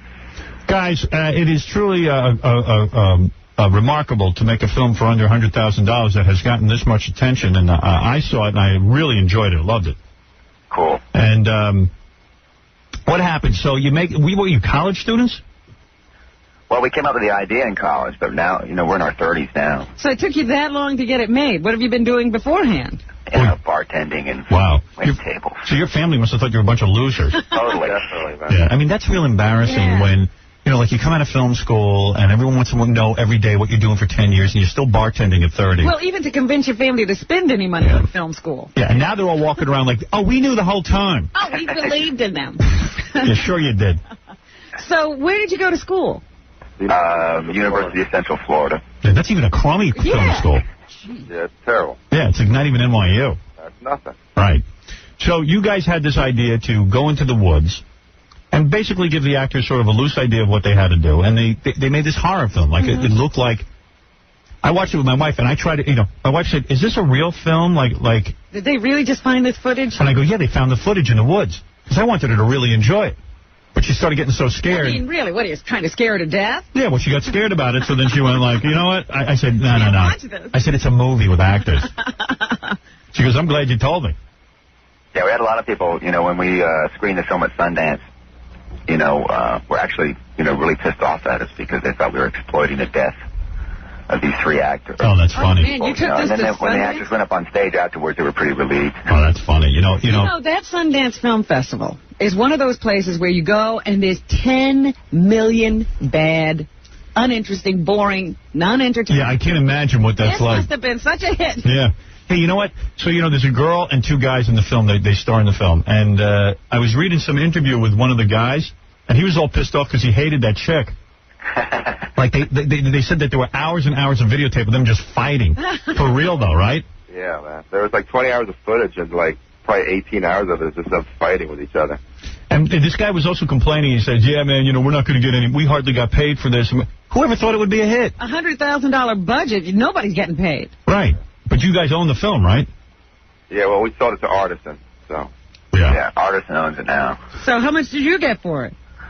Well, we did pretty good on the advance. We got, like, you know, I'm not allowed to say exactly, but it was like low seven figures on the advance. We got a pretty good back-end deal. So. Oh, you do? So you get a piece of the action, I hope. Yeah. We got a good, yeah. Oh, that's nice. We did pretty well, man. So now is Hollywood knocking on your door? Like, are they saying, man, come on, man, you got to make movies for us? Well, we've got a lot of offers. You know, we're doing a TV deal now with Fox Regency, and we've got, we're doing a comedy next called Heart of Love. Ed and I are writing with our roommate Dave Brown, and so, you know. But there's a lot of pressure now because... Oh, man. Yeah, we'll never do another Blair Witch. Yeah, that's what I mean. It's like, it's weird. Like, they probably want you to go out now, and now they're going to give you tons of money to make a movie. For revolutionary stuff. Yeah. I said it's like so much pressure. Remember the guy, it was this Hispanic guy who sold his own blood to make his movie? Yeah, Robert Rodriguez. Yeah. Whatever happened to him? He just did the faculty. Oh, he did? Yeah. That was a cool movie. Yeah, he did. Oh, finally, he came up with something else. Okay, good. All right, I'm glad to hear that. Worried about him. I felt bad for the guy who was selling his own I blood. thought he was going back to the medical experiment. Yeah. Man, we've read like every schlocky horror film that Hollywood has to offer, man. Yeah, I mean, it's kind of got to make you feel good that like your film's getting all this attention. Like something like The Haunting is already dead. Oh man, it's we've been pretty lucky. Yeah. You guys got girlfriends? Yeah. You know, but it sounds like they're still living like a college life. They say they're writing with their roommate, like you guys live together. Well, I mean, the checks hadn't started rolling in yet. 30 years old and they still have roommates. Yeah, I'm still driving that Hyundai. See, that's why I always feel good for guys like this, because they've been through it. They've been through it. They're 30 years old already, and it's like, we've lived for 10 years like idiots while all our friends went out and got good jobs. Yeah. Yeah. And, I mean, They've thank been God. laughing at us. Thank God. Thank God something happened where, now you can have some success. Yeah, it's nice to be able to go home or fill out a credit app and put, for filmmaker on there and not laugh. Yeah, right. Like you actually work in the industry. Yeah. So how did you get the money for the film? Credit cards, saving, Citibank. Yeah, I mean, literally, it looks like somebody shot it on their home, That's what video. it was, man. It was a consumer-grade high video camera. Yeah, I'm just happy for you because I know that for every one of you, there's about 10 million other guys out there who are like living in poverty. Yep. Yeah, it's tough, man. It's the same old story, but doesn't make it any easier, Now, did you guys meet in college? Yeah. Yeah, we met in film school. So what happened? Did you guys? So these girlfriends of yours, are they long-term girlfriends or are these new ones since you got famous? No, they've stuck by our side. They're pretty long-term. So how long do you have to keep them before you can go Hollywood? Right. What's the rule? Yeah, how long does it take before you can... Yeah, we'll see who comes along. Yeah. We'll see who makes the... That's right. What you do is you shake it out like you're panning for gold. See who stays in the pan and who doesn't. Are these white broads or what? Yeah. Yeah. Oh, they are? They're really white. No kidding. Well, there you go. And so how did you guys start working together? Like you're not brothers, but you're co-directors. Yeah. Right. We started, in film school, we liked each other's films, and we did a film like the second semester called Fortune, which is another film about witches, but it was really bad, so we just... I'll buy it for him. Now you want anything they've done? Yeah, let me have that. I can sell that. We'd like to put it on the DVD. That'd be cool. I know the guy at Artisan. I can sell it to him. Yeah, we heard you went up there and met with him, man. Yeah, actually, we did. They're nice guys. Yeah. Yeah, they were all right. They give you T-shirts or anything? Yeah, they gave me the whole package. Oh, man, give us anything, man. Oh, yeah, I got all that stuff. I'll give you mine. That's good stuff, man. I'll give you my Artisan So T-shirt. who has calls? What cool calls have you gotten? Hey, did you get any calls from, like, Steven Spielberg yet? We haven't got anything. We actually saw Steven Spielberg. We went up there to DreamWorks to pitch some stuff with him, and we saw the back of his head, man. It was like, cool.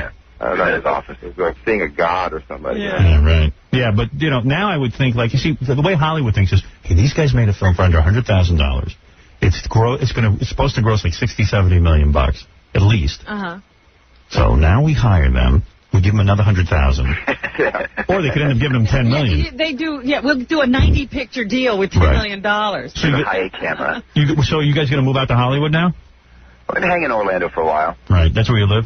Yeah. Yeah. Well, it's going to be like the Beverly Hillbillies. You get to pack up your truck and move to Hollywood now. Exactly. That's cool. All right, so now you got a TV show coming out, you said? Comedy? Development, yeah. Yeah, it's in development right now. Yeah. And the comedy's a feature and called Heart of Love. So it's we're kind of like the whole sophomore slump. We're kind of embracing that, Yeah, right. Bring it on. So we're just kind of going at it and trying to make as much money as possible. All right. Well, hey, I'm happy for you. I just wanted to congratulate you on the film. And The Blair Witch Project is going into 1,000 more theaters today. Yeah. And unfortunately, now this is going to inspire every jerk with a video camera to make movies. Again. Yeah. It's a very cool idea, actually. Thanks, Howard. Yeah. Thank you, man. Yeah, congratulations, man. Thank you. All right, everybody go see the Blair Witch Project. Very good. Cool. All right, thanks, guys. Ed Sanchez and Dan Merrick. Thanks. Bye, guys. See ya. All right. Yeah, that's cool. I'm happy for those guys. Yeah, that's pretty funny that, like they're living in some dilapidated apartment, 3 guys in one apartment. Yeah, it's like Three's Company, but with no chicks. Working at bars just to make ends meet. Captain Jenks, how you doing? When am I going to get my Blair Witch Project? Why? Oh, when are you? Yeah. When are you going to buy a camera and start shooting? When are you going to stop working at a gas station? Yeah, exactly.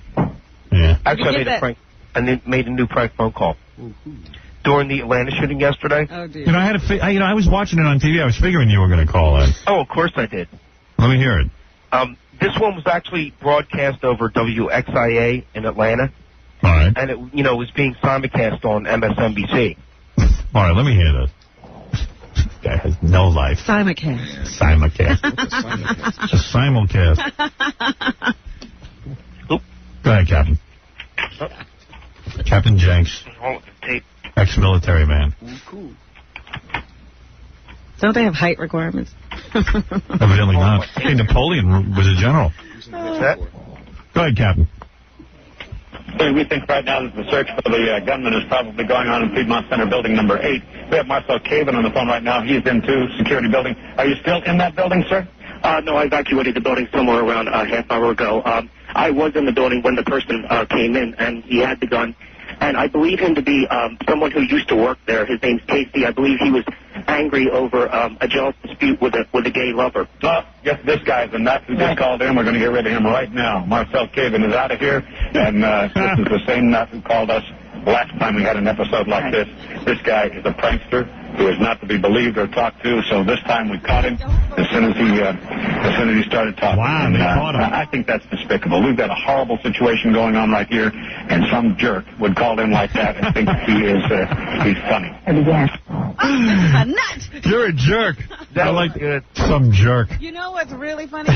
They don't know why the guy shot up all the people, but they do know Captain Jenks is a nut. Yeah. They don't talk that badly about the murderer. Right. I am not to be talked to. This guy's a mass murderer. You know, and they won't call him a jerk. I have the other call that I made to this guy Yeah. that he refers to, if you want to hear that. All right, let me hear that one. This was also dedicated to KC. Noise. We've got Carl Mendez on the phone right now. He's the manager there at the old cotton mill of the reconstruction circuit. What can you tell us? Do you know how it started and what happened? We don't know at this time how it was started, but it all of a sudden happened, and then all of a sudden we were asked to evacuate the building. And the gentleman on the crane, he's been in here quite a few times. His name's Casey. He's a real nice guy. And what happened was, basically, once we were asked to evacuate the building, we all went outside, and we noticed that it was Casey up on the crane. And it turned out that the fire probably started because of Howard Stern's Sparkman film and the gas that come from it. All right. Do you know Casey's last name by any chance? Yes, his name's Casey Armstrong. Casey Armstrong. And he's gay. All right, Mr. Mendez, do you have any idea how many people, or if there were any people inside that building at the time the fire began? Yes, Casey's lover, Ralph, was in the building at the time, and about 5 other people, including Howard Stern and Baba Booey. But you believe everybody was able to get out safely? Yes, except for Baba Booey. Baba Booey accidentally lost his teeth, and there were six, so people All were right, killed Mr. on the Mendez. time. All right, Mr. Mendez, we will continue to talk with you. But right now, we're going to go back to our pilot, Bruce Arian, who is about to... Bruce Arian. Papa Booey lost his teeth. He's gay. That was Ralph. You should have been with Ralph, his lover. Oh, no wonder you see, he caught you right away this time. you maniac. Fool me once. Guys are nuts.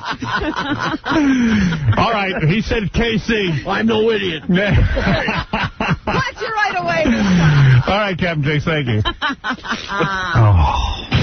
The Howard Stern Show.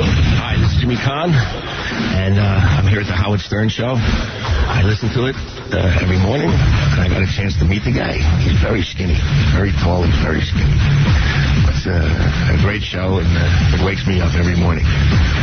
Keep listening. Bye. Hey, thank you, Jimmy. Today we'll meet a guy who doesn't want his wife to get implants, and also the gossip game with the Bumblebee kid who his dad lets him run Bumblebee. So much going on that, I can't believe it. Also coming soon, a dial-a-date with Playboy Centerfold triplets and Homeless Jeopardy for $10,000. Sable will be here next week, and the fun just never ends.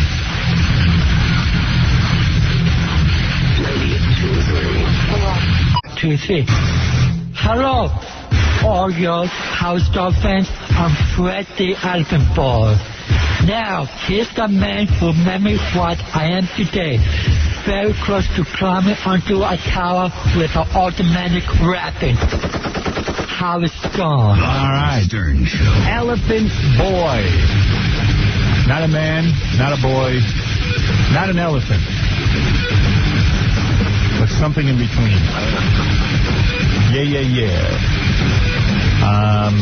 Gary, give me a heads up here. Do you have Mike Walker ready for the Mike Walker game, or should I talk about Dr. Mike's ready and Evan is ready. All right, so bring in Evan. We'll play the game. Evan Metropolis, his dad owns Chef Boyardee, and Bumblebee Tuna, and he'd let his kid start running Bumblebee Tuna when he was 16. Here he comes. Oh, there he is. You know what? He's going to have to stop getting older. Yeah. Otherwise, he's not going to be so special anymore. Yeah, like when you're 30, we're not going to want to have you on the show. It's funny to have a kid who runs Bumblebee Tuna. How old are you now? I'm actually 18. You are? You're out of high school? Just out of high school, yeah. You just got out of high school. Yeah. Yeah. But I've been with you for 2 years. No, I know. You started when you were 16 with us. Yeah. All right, listen, I want to play the game, and then I want to ask you what's going on, because this kid's got tons of stuff going on. Yeah, I understand he hangs out with celebrities and all kinds of And things. he's like Richie Rich. He really is. His dad's like a multi-billionaire. Yeah, he's got his own jet and everything. So your dad's cool. You know, I'll tell you why. I used to like your dad. Oh, I love my dad. I love my family. Yeah, because you know what? They treat you like you're a human being. Like, hey, son, Like I you want... might have some sense. Yeah, I want you to run Bumblebee for me, which is no small, job. That was a dangerous thing to do. I was thinking about it. My dad, had a recording studio. And, admittedly, he's, no Bumblebee Tuna. But... He wouldn't let you run a tape recorder. Yeah, I used to say to my dad, hey, Dad, what about me going into the family business? Shut up. My father would go, no, I don't want you there. Shut up. I don't, he would say stuff to me like, you want to go get your own thing. But I knew he really didn't want me around. You with him. No, he did not. And I go, gee, if one of my kids wanted to work with me, I'd be thrilled. I love my kids. I love being around them. I really do. I love being around my kids. Oh, good. I'm glad to hear that. So it would be like... Well, what a great idea. What a great idea. Let's team up.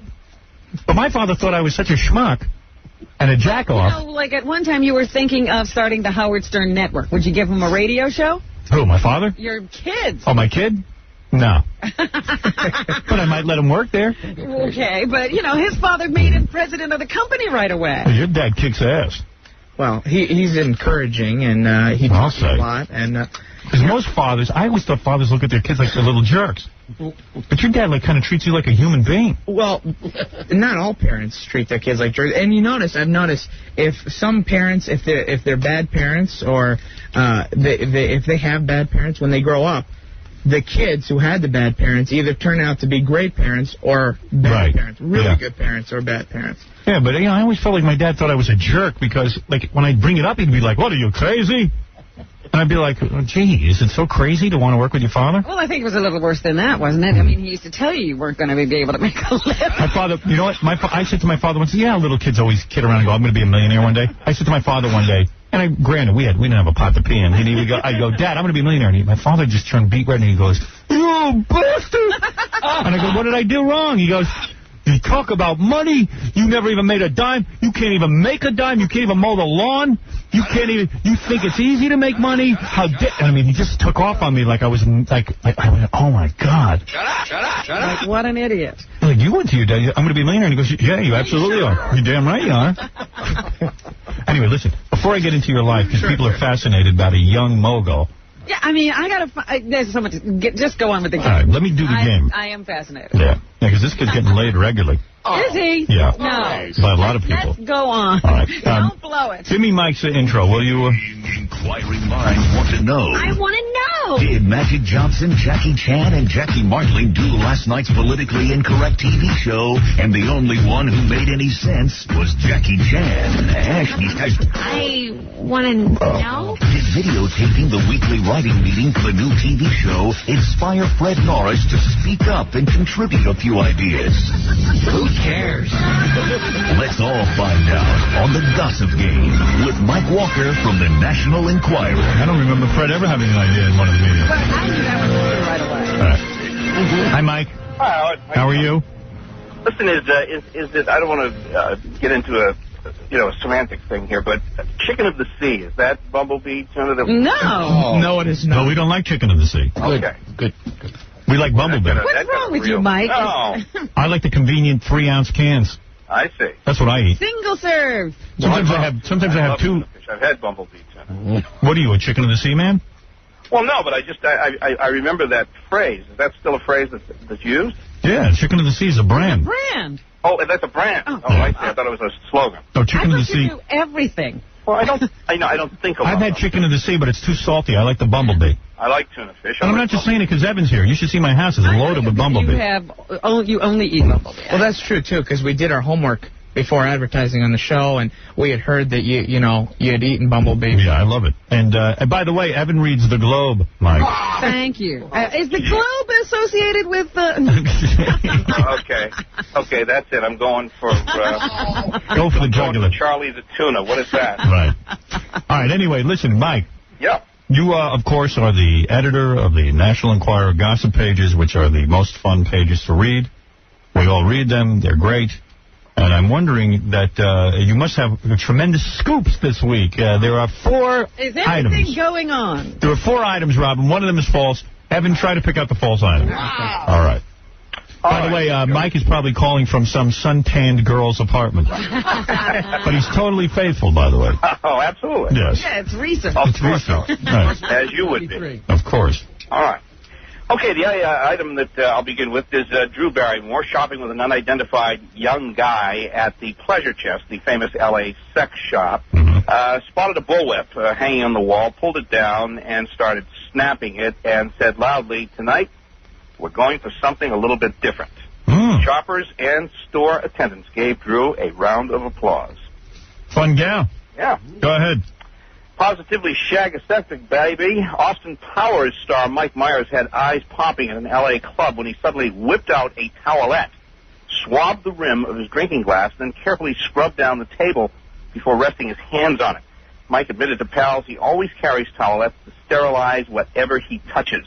"I'm so susceptible to germs and flu," he said. "Ever since I was a kid, I'd catch everything. I have to be so careful. I just can't afford to be sick." A little OCD right there. Go ahead. Marie Osmond wears a weird-looking magnetic mask to bed every night, claiming it reduces eye puffiness. But she's had to stop putting it on since new baby Matthew arrived.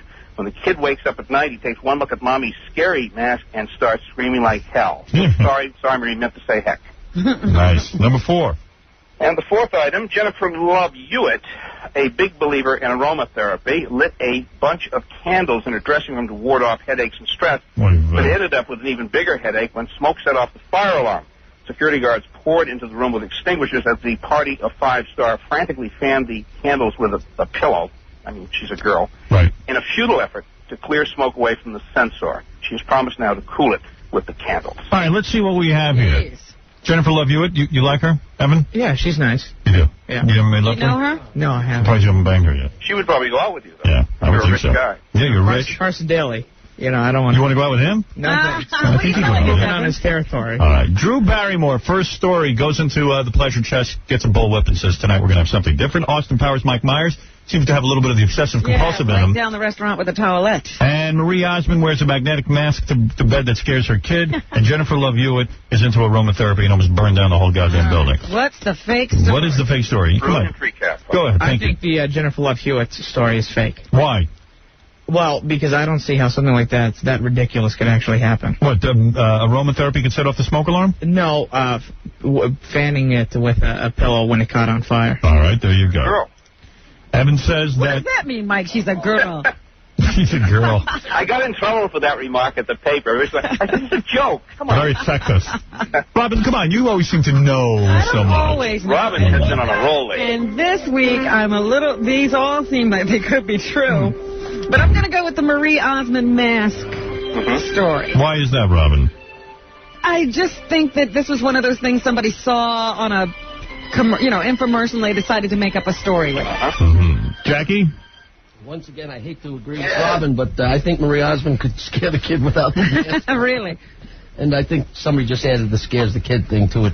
It's a half-true story. I was going to go with the Mike Myers towelette story. I don't know why. That was all right? I think that was true. I don't know. Maybe it's true. People get wacky. I'm going to stick with my first thought. I'm going to go with Mike Myers' towelette. For some reason, I think you made that up. Instincts. I'm going to go with that. All right. So Howard says Mike Myers' towelettes. Robin and Jackie say Marie Osmond's magnetic mask. And Evan Metropolis from Bumblebee Tuna and Chef Boyardee says Jennifer Love Hewitt's aromatherapy. So what's the answer? Fred doesn't play. Who needs Fred? Who cares about Fred? If I was going to guess, I'll say Drew. All right. So we're all over the place. You were going to guess, you would say Drew, Fred? If I was going to guess. But you're not? I don't know. All right, guess, Fred. All right, go ahead. Drew. Go ahead.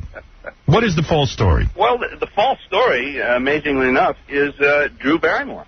Really? Totally false. I can't believe it sometimes when I say, oh, God, they're going to get this. This is so easy. So unbelievable. I guess we all believe that of Drew. Yeah. I would believe that. Well, I would believe it, too. I mean, that's part of the fun of the game, of course. You know, you try to ascribe behavior that could be believable. But I thought, this week, they're all... Well, we all got fooled except for Fred. Wow. But I wasn't playing, so. But he wasn't playing. I didn't allow him That's to. right, so we had no winner. And I don't care. I still believe that it is true. I believe mine is true. Right. Thanks, That's Mike. the fun of it. All right, Mike Walker, make sure that you read the National Enquirer. It's required reading, and make sure in the fall you watch Mike Walker on TV for his syndicated television series. September 13th. All right, Mike. Big advertisements coming out soon. Excellent. Thanks, All Mike. right, well, thank you. You're always great. Thanks, man. Thanks. Later. Mike Walker. Ooh, now I know. Now I know. Me too. Thanks, Mike Walker. You're listening to the man who thinks he knows everything, Howard Stern. How much do you think, Evan Metropolis, of course, from Bumblebee Tuna, how much do you think your father is worth? Have you ever sat down and tried to figure it out? Well, you're a businessman. You asked me this before, and I'll tell you, it gets tricky because especially with the fluctuating markets. Right. I don't even think, to be honest with you, and I wouldn't lie to you, I don't think at any given day even he knows exactly. Would you say he's a billionaire? I couldn't venture to say that. I don't have enough knowledge. I know that you've guessed that before, and I'm sure it's not far off. Really? Wow. But I shouldn't say anything. Did you grow up in a mansion? I grew up in a very nice house. Really? Where, in Jersey? We're in the town that Gary lives in. Really, in Connecticut? Yes. Wow. Now, does your house have a name? Yeah. Is there a name to Bubba. We call it Bubba. So is there a name up to your house? Actually, we built it ourselves, which is rare, and it's because it's hard to get land there and build a house like we have, but it's not one of the old, like there's one at Greyhampton and all. Right. Yeah. It's not an estate with a name. It's an estate. How many acres are you on? I'm on 5. 5 acres. So it's not How a much huge property house. on that house? No, on that not estate. No, 5 acres, he said. No, how much? I mean, the building. The size of the house? Yeah, how many square feet? I'm not sure. I think it's around 20,000. 20,000 square feet. That's a big house. Yeah. But I'll tell you. You got a bowling alley? No, we don't. But I'll tell you, we didn't. The house was built by a builder. We didn't. Dad would never have built a house that size. Right. But he's in the business of negotiating. He got a great deal on it being built. It was a new house. Right. So that's why we had it. And it's not a overly excessive house. It's not huge. Right. It's not ostentatious. Not elaborate. Yeah, not at all. Right. Is there a thoroughbred racetrack inside the house? Yeah. Is there a ballroom for dancing? Yeah, there is a room for dancing. Right. You know, our own Jackie Martling has 3 houses. And one of his houses is just for dancing. That's right. So, okay.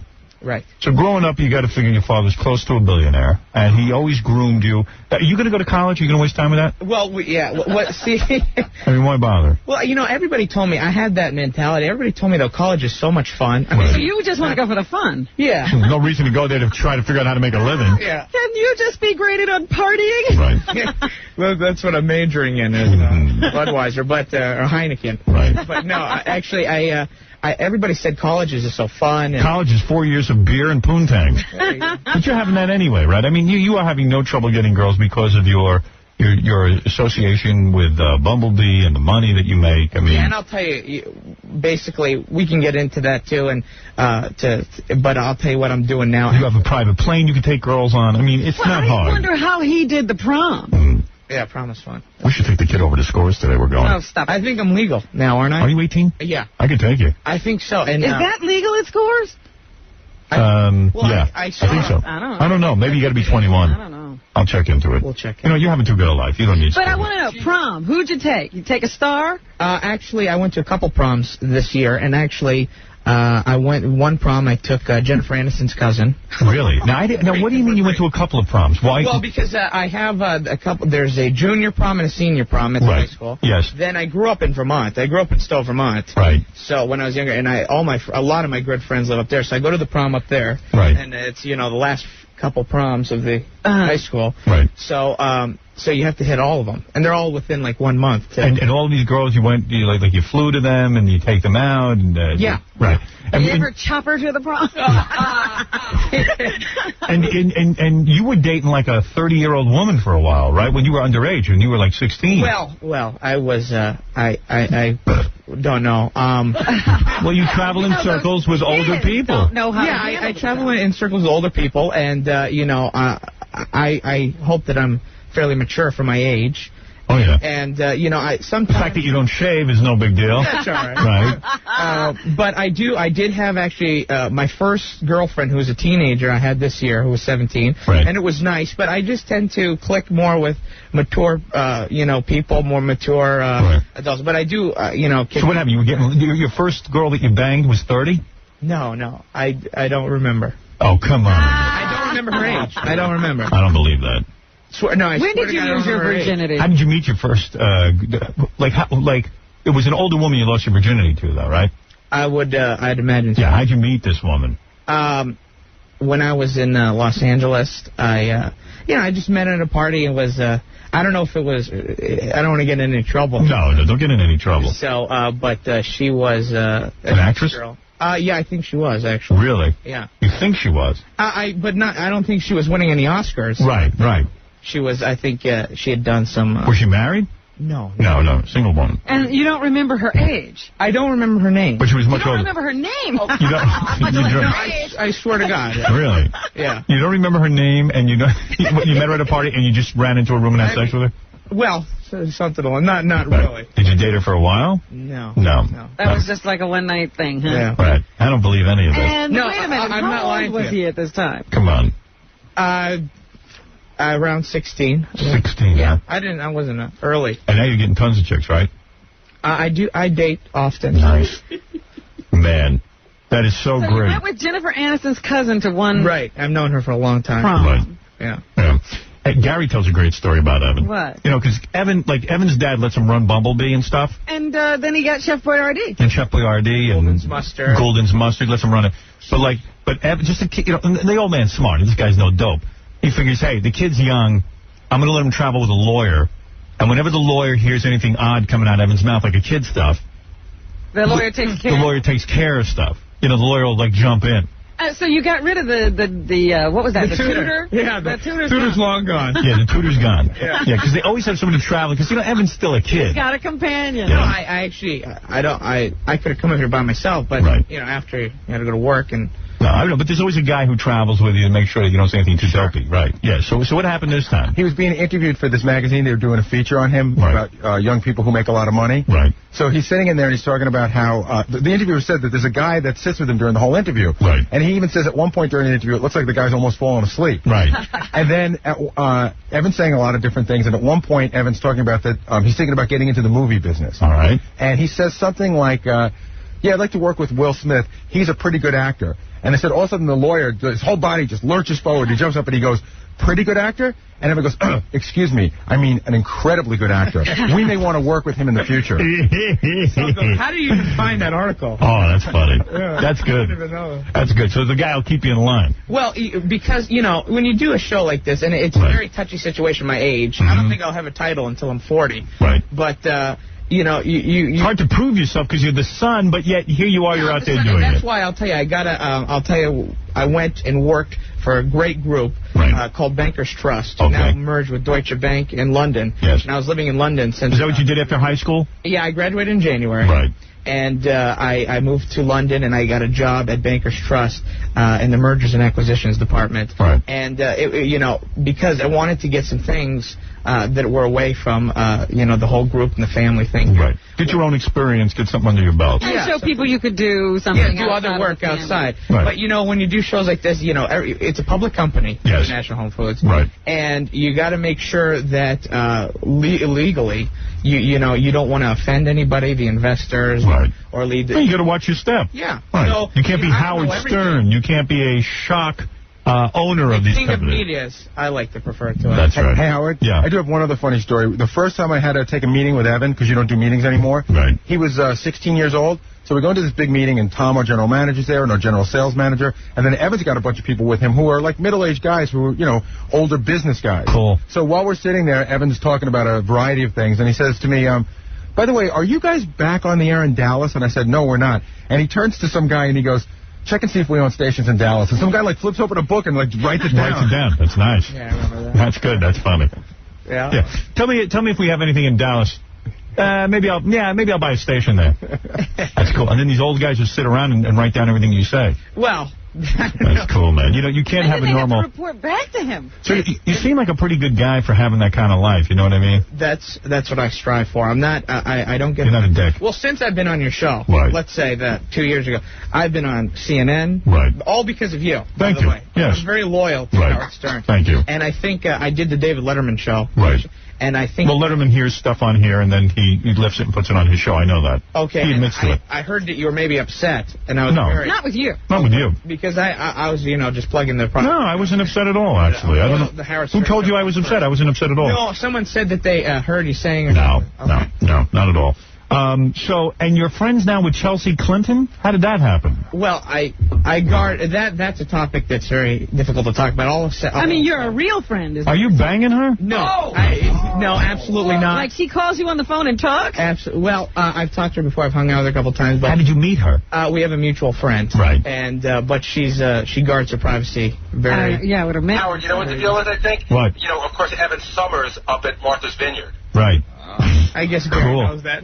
We summer in the vineyard. I go there. See, if you're rich, you summer. Yeah. Yeah, I never summered anywhere. I don't summer. You know where I summer? In my backyard. We summer right here. You weekend in the vineyard? I do. I just got back from the vineyard. God, you're having the life. But you know.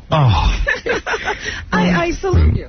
Well, I mean, and it's... What are you thinking? David Kraft is on the phone. He is the son of the cheese and macaroni guy. Kraft. Yeah, David? That's actually macaroni and cheese, Howard. What did I say? Cheese and macaroni. I'm so sorry. So you're the son of the macaroni and cheese guy? Yes, I am, actually. You know that ain't true. I'm actually the one that came up with the numbers and the letters that they put in the cheese and the macaroni now. Interesting. Yes. You're I genius. just wanted to say that, actually, I have a question for the Chef Boyardee guy. Yes, sir.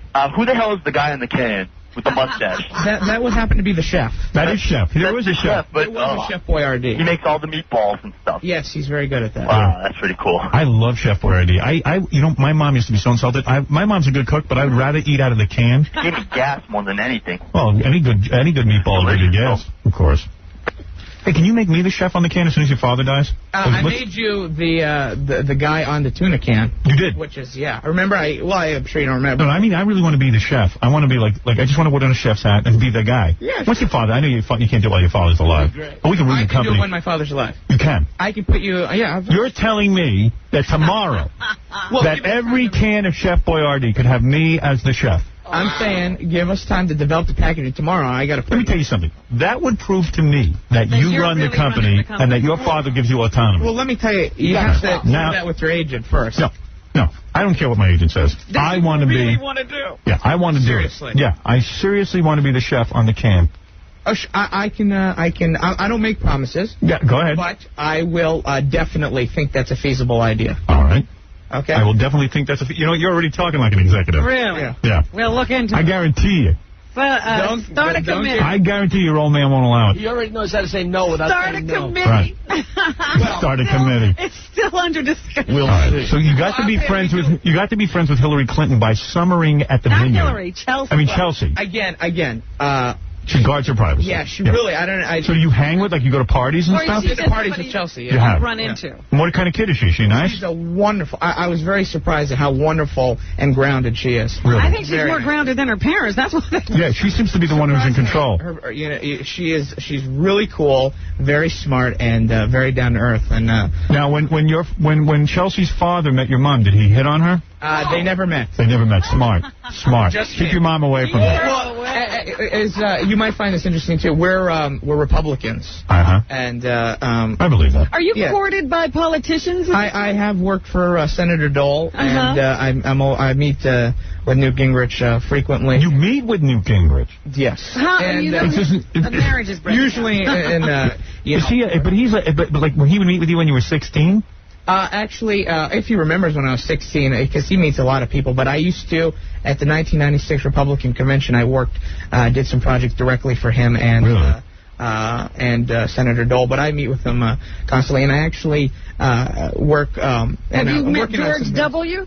I don't remember. That's the guy whose butt you got to suck. He's going to be the next president. I'm not sucking butts. Well, you know what I mean. But, Chairman Jim Nicholson of the Republican Party. And you work for Senator Dole? I don't work for him now. I've done some things. I've met him several times. And what about his hand that holds that pen all the time? Yeah, you shake the other hand. You shake the other hand, that other hand just sort of dangles with the pen in it? Do they tell you before you go into the room, do not go for the hand with the pen in it? Yeah, sometimes they do. They instruct you on how to handle his handshake because he has a hand that is gripping a pen. In the war, I believe, that he was in. So they do instruct you. Did you ever get to smell the pen after it's been in there all day? No, actually. You did not. He switches them. I see. All right. So you work for him, and Hillary Clinton. I mean, Chelsea Clinton. You get to hang out with. When you say hang out, like you get to party and like you know stuff. Well, I don't know anything. No, I know you don't know. But You I mean, know what? We have to tie you down. does she confide? Like she kiss? Does she treat you like a friend? She's really. Yeah, she's a nice girl. You guys smoke weed together? No, never, absolutely not. Never not. Absolutely not. But you know who I am friends with that did the show recently? Good friends with I can talk about is Pauly Shore. Now Pauly Shore has latched onto you? Yes, very latchy. Yeah. He's very latchy. Very clingy.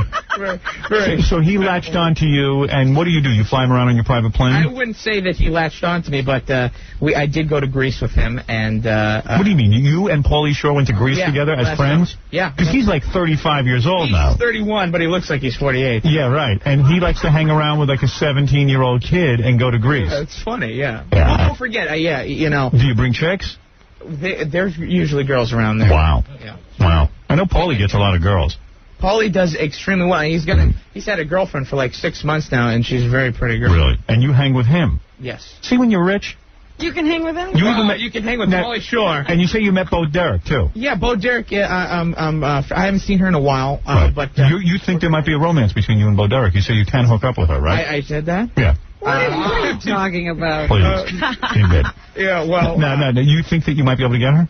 I don't. Listen, she lives in California, and she's a nice lady. What, is there some attraction there? I don't think so. I mean... You know, she's thinking of making I don't know. She's making a new movie. It's called Four. The Four and Slipping. Yeah. And counting. So, when the whole Monica Lewinsky thing was going down, did you have to comfort Chelsea? No, I didn't. Were you friendly with her during that period? I don't remember. You don't remember? I feel like I'm on trial. What do you mean you don't remember? Yeah. You're getting too guarded. What's with you? You're a kid. You can say whatever you want. Just blame it on being dopey. She gets upset. I get not upset, but I don't think she likes being talked about. Listen, all I'm saying. Does she listen to me on the radio every day? I don't know about every day, but she has listened. I'm sure. I have defended her when people used to make jokes about her and stuff. I defended her. You can tell her that. Yeah, I'll tell her. I'm proud of that. That I didn't pick on a kid. Yeah, that's right. Right, Robin? That's one good thing I've done. You made a big point of that. That's right. You castigated Saturday Night Live, as a matter of fact. She's a sweet girl. Yeah. Does she put out? I don't know. Oh, you know. I don't. I mean, we're busy. She's at school on the West Coast. I'm on the East Coast. I met her a few times. Do you call her on the phone? I've talked to her on the phone, yeah. Phone sex? No. Never? No. What about Bo Derek? Ever have phone sex with her? No. Why do you think you can get Bo Derek? Well, I don't know if I can. She's a nice vulnerable. Girl. And vulnerable and alone. Right. She lives on the West Coast. Right. And we. How often do you talk to her? I haven't talked to her in a while, but I used to talk to her every couple months or so. Really? I see her every. Ever take her on your jet? No, I haven't. It's the move with her. That's the move, right? Oh yeah. Now you say a few months ago you had dinner with Bill Cosby, right? Sinbad, Robin Givens. That's right. And some other actors. Right. Now these are all black actors. Was this because it was some kind of black thing? No, actually, I have a mutual friend that we were trying to do this charity event. I like charities. I'm big on charities. That's good. And we were trying to do this thing in Monte Carlo where we do celebrities that play tennis and golf. I see. So you were trying to interest them in it? Yeah, and this guy... was Robin Givens romantically interested in you? She gave me some nice hugs. She was really pretty. Oh, I think so, yeah. Bill Cosby was the greatest guy. Sinbad was hysterical. Sinbad never stops cracking jokes. Right, but Robin Givens was interested in you, wasn't she? Possibly. I don't know. Possibly. Are you going to call her? Yeah. You would like to get that. Yeah. Make Bo jealous. She's a sick girl. Okay. Yeah, you can make Bo Derek jealous. There you Look go. at this. Oh, you go. I'm learning from my new tutor here. Yeah. The way to make Bo Derek jealous is to start making love to Robin Givens. Yeah. That's what I would do. Well, he's hanging out with Pauly Shore. Do you hang out with any famous women besides Bo Derek? And I'm not really, much to seek out celebrities to hang out with. It just happens that I met Pauly and we hang out. See why there's no reality to his life? I bet you even in school, like a teacher, I'm a teacher, and I go, holy cow, this kid's a billionaire. He's running Bumblebee. I'd love to get a job with him. I'm not flunking him. In fact, I'm going to call him aside and tell him I'm going to give him an A. I want his father to think well of me. Did that ever happen? I think, my teachers were very nice the last couple. Hey, here's an old school teacher of yours. Oh. This is Albert. Albert, hi. You taught Evan? Yeah, that's right, Howard. Actually, I didn't have him in the classroom. My boy Greg over here had him in the classroom. It's really great to hear him on the radio. Right. He is, he moves in some pretty different circles than the ones he had here. So as a teacher, you recognize this guy at all? What's your last name? DeGrasse. Oh, I do know Mr. DeGrasse, yeah. Yes, Mr. DeGrasse. Yes, I do. Mr. DeGrasse, didn't you want a job with Evan? I would think that I would have kissed the little kid's ass all day. No, man, he doesn't need any ass kicking. And, no, kissing. We love what we do over here, man. Oh, you do. If I remember correctly, Mr. DeGrasse was, I went to a prep school a couple years ago in upstate New York, and Mr. DeGrasse and Mr. Carpinello were two of the greatest teachers there. I didn't have Mr. DeGrasse, but I did have his Mr. Carpinello, two of the greatest teachers. The worst school I've ever been to in my life. Right, but you like those two teachers. Hey, Evan, you got to be fair. Hey, listen, Carp's here. Hold on, Evan. Okay. All right. Evan? Hey, Mr. Carp, how are you? I'm fine. How are you? Good. What's going on? Look at this, man. You guys blew it. You had the kid. You had him in your class. You should have gotten jobs with him. He offered me one at the end of the year on his final exams. He wrote me a nice little note and told me anything I need in the future. He was the man to help me out. You know what this is like? This is like back to school when Rodney Dangerfield went to college. Just a little note as you're grading my paper. If you ever need a job, why don't you get in touch with me? He was pretty sharp. Yeah. He didn't do a lot of work. He didn't do a lot of work during the week, but then come exam time, he took care of business. Well, Mr. Carp was one of the best teachers I've ever had, and he's really cool. He's got a shaved head, thick glasses, and a goatee. You still have that look? Evan, I still have that look. I shave my head every day. Wow, that's great. How's everything going? Very good, Evan. It's like the show The Millionaire or something, you know what I mean? I should have stuck around. Do you ever fire people, or do you have to do that yet? Have you fired anyone from the company? I don't like that, and fortunately, that doesn't happen often. Right. So what happens? You just have other people do it? Yeah, that's not my responsibility. Yeah, me neither.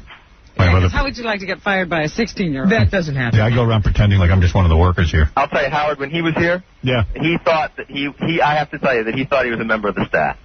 He really did. All right. Well, thank you for calling in. Oh, I appreciate. You know what? I really appreciate you taking the time to talk to me, Evan. Yes, sir. Listen, man, if you ever get a chance, if you're ever up here, we'd love to see you. Oh, I bet you would. Good. Absolutely. All right, thank you. Good talking to you. Bye, Howard. Bye, Robin. Bye. So you draw a salary?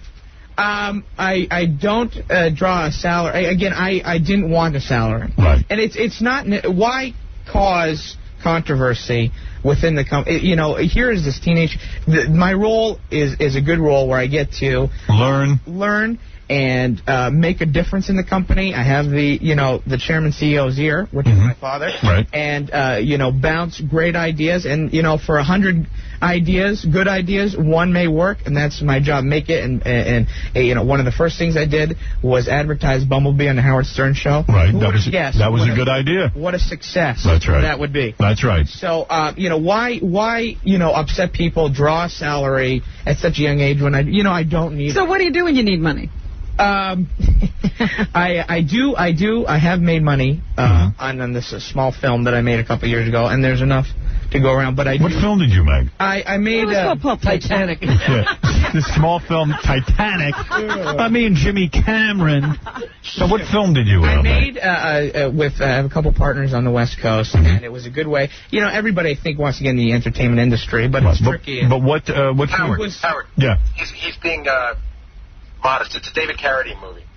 Yeah, it was a small movie made for under $1 million with David Carradine and Mariel Hemingway. Right. And it was a great way. And you're making money from that? You made money? I made money. Because I'm still waiting to see money from my movie. David's waiting for money. That's right. David's a great guy. Everything I've dealt with him. And he's Kung Fu, right? David Carradine. Very Kung Fu. Yeah, he won't let go of that. Mr. Kung Fu. Still doing it. He's no longer Grasshopper. No. But it was a fun movie, and I learned it. And then the last year, I've met with Martin Landau a lot. You're meeting with Martin Landau about what? Making movies? Yes. Now, why are you meeting with him? I mean, what movie could he make? I think Martin Landau's meeting with everybody. Landau will meet with anybody. He met with Hank the Dwarf. Yeah. Do you know that Martin Landau? He did a movie. I saw Hank the Dwarf. I went to the premiere. I didn't know he was there. I thought it was good. Right. It's unbelievable. It's funny. But Martin Landau is a great guy, and Martin Landau thought Hank the Dwarf was a great actor. He was in acting. Well, it sounds like an exciting life. It sounds like you really are living La Vida Loca. Yeah. You know what I mean? Yeah. It really is. It's great to see you, Evan Metropolis. I wanted to, one of the new acquisitions that we got is Perrier Jouet champagne. Oh, Perrier Jouet. One of my favorites. And I brought a bottle of chilled champagne for the show. Oh, that's very nice. In case you guys want to taste that. I'll take it. And they don't need it. I'll take it. Anything free here is mine. Right. I'm going to be your best friend. I need Has Jackie sent you one of his packages of comedy records yet? No, I'd love one of those. Right. I'm sure he has. I'm surprised he hasn't tried. How did that happen, Jackie? The one person you overlooked was Evan? There you go. This kid could help me. Why don't you start Bumblebee Lobster? Yeah. Come on, put a lot. We have shrimp. By the way, I eat the shrimp, the crabs, the oysters, everything. I love it in the can. I have to smoke. Wait a second, let me paraphrase that. Let me rephrase that. I don't love it in the can. It comes in cans. No, I don't come in cans. I love the shrimp and all the seafoods in the cans. Oh, I see. Thank you. The shrimp in the can. I heard that Jackie or Gary doing something with the World Wrestling Federation for SummerSlam, because I don't know if that's... You're involved in that, too? Yeah, well, we're very big supporters of the World Wrestling Federation, and Chef Boyardee is one of their biggest sponsors, and we have a marketing partnership, and we've done, Cactus Jack is a friend of mine. Cactus Jack is a great humanitarian. Cactus Jack gets around, too. Yes, he does. And The Rock, I'm surprised. You need to have The Rock up here. Now, that guy... I'm not that involved in wrestling. Yeah, well, it's cool. We're big supporters. They've done tremendous for us. Well, just relax. Stone Cold up here. We have Stone Cold, that's about it. And Sable. All right, listen. Evan, congratulations on your acquisition of Perrier Jouet champagne. Thank you. All your various business dealings. Now, you're back from London. You're not at that company anymore. You're back with the family business? Yeah, I'm back. I'd love to be this I'd love to be this kid. Internationally wheeling and dealing. Don't you feel lucky? Well, yeah, I feel like you hit the sperm lottery? Very fortunate. My dad never did anything for me. Yeah. You know. You turned out all right, though. Oh, yeah, I'm a prize. Yeah. Yeah, I'm having a great time. You might actually experience some happiness in life. Yeah, you actually seem happy. Yeah, I am. Yeah, I don't blame you. Well, you feel good about yourself, and that's what's important in life. Right, Jackie? What was that? Jackie's a weirdo. What? We're going to Scores tonight. Yeah, and? Evan, you can take my place. So Jackie's not going. My cousins are in town. Yeah, but so what? We're going to Scores. There's something up. The wife. Yeah, he can't go. He hasn't been to the last couple, right? Yeah, no guy turns down Scores. No matter what, my wife is going to get it. No, there's something going on. Who turns down Scores? Maybe he goes when you're not looking. I don't know. Fred, you're going, right? No, I'm not. What? No. Why are you not going? I'm not going because I'm going out of town. I got to catch an airplane. Where are you going? What are you doing? San Diego. When were you going to tell us? No, I told you already. Oh, you did? Yeah. Because I didn't care. It happens. Why are you going to San Diego? Play a gig. Oh, man. Well, that I understand. Right. Jackie can go. I was upset because I knew you guys were going to be holding it on this Friday, and I couldn't make it. What are you going to do? They picked the wrong date. Wrong date for me, but good date for you guys. So cool. You're not kidding. I don't care if they're not there. I can't understand Jackie not going. Right. I just wonder what's up. And then like Benji. I guess he thinks he's going because he's wearing sweatpants today. Right, he's wearing the Scores outfit. Yeah. So he can be all loose in that area. If he gets a lap dance. In his defense, he has been trying. Yesterday, he actually wore clean. Yeah, I'm thinking of letting him go. Well, do what you want. Maybe I'll let you go. I don't know. Look at him. You know what? I decided, I'm not going to ask. That's why he's wearing a Scores shirt. Why are you wearing a Scores shirt and Scores pants? That was just to be funny. All right, you can go, but you're going to have to be watched. All right. I mean, if you want me to be part of that, I would. No, I don't want you to be part of it, but I feel bad for you. I know it's a mistake, and Robin's right. He's going to blow it if he keeps going. I know it's a mistake. To me, he already blew it. But you always make these spent the whole morning trying to convince me that he got picked up last. Wait, don't say the country. Don't say the country. By a princess from a. I swear on my life, and I'll take a lie detector on that. I swear on my life. What? That. You can call the person I was working with now too. All right. I was on 56 in the corner here. It was about 6 or 7 o'clock. I swear on my life, I'll take a lie detector. There was a lady in a cab. She goes, Benji, Howard Stern, come here.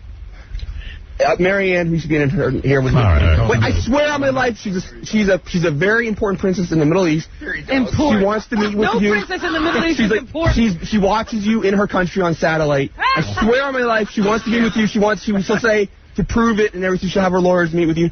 She took me to another location. Meet with me for what? What am I going to solve world peace? Well, she wants to eat me. She can prove who she is. She wants to come on the show. She can be blocked out and everything. Right. She was in full Muslim gear. She was so scared that she said she'll get killed. You know what?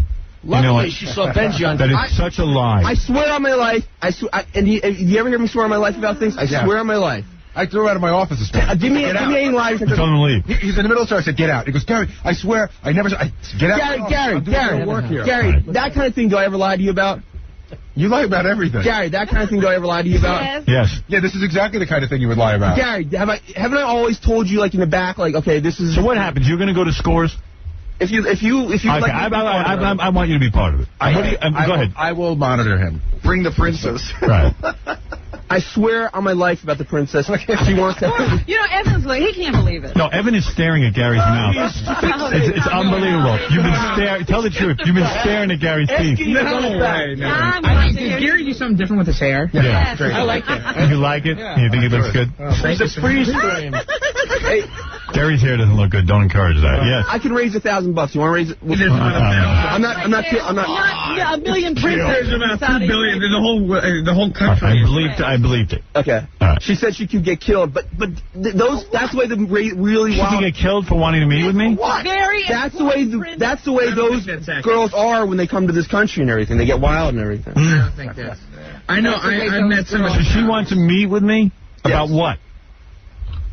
I don't know. But she said she could come on the show. She could be blocked out and everything. How long did you spend with the princess? About 20 minutes. Book her on the show. I'd like to meet the princess. Yeah, I'd like to meet the princess. Book her on the show. Yeah, as one of Benji's friends in a, headgear. Whatever. Let's meet her. I swear on my life this happened. You should have seen her wallet. Hey, Jackie, tell Benji about how you met the Easter Bunny in that bar last night.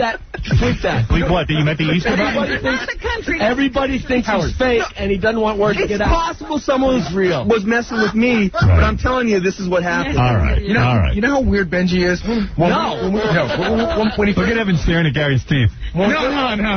He's going, hey, I got an idea for a product. Bumble teeth.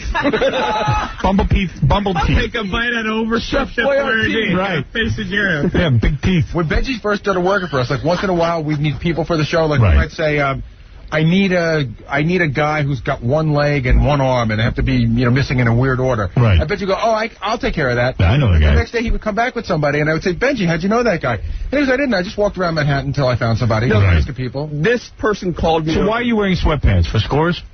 Yeah.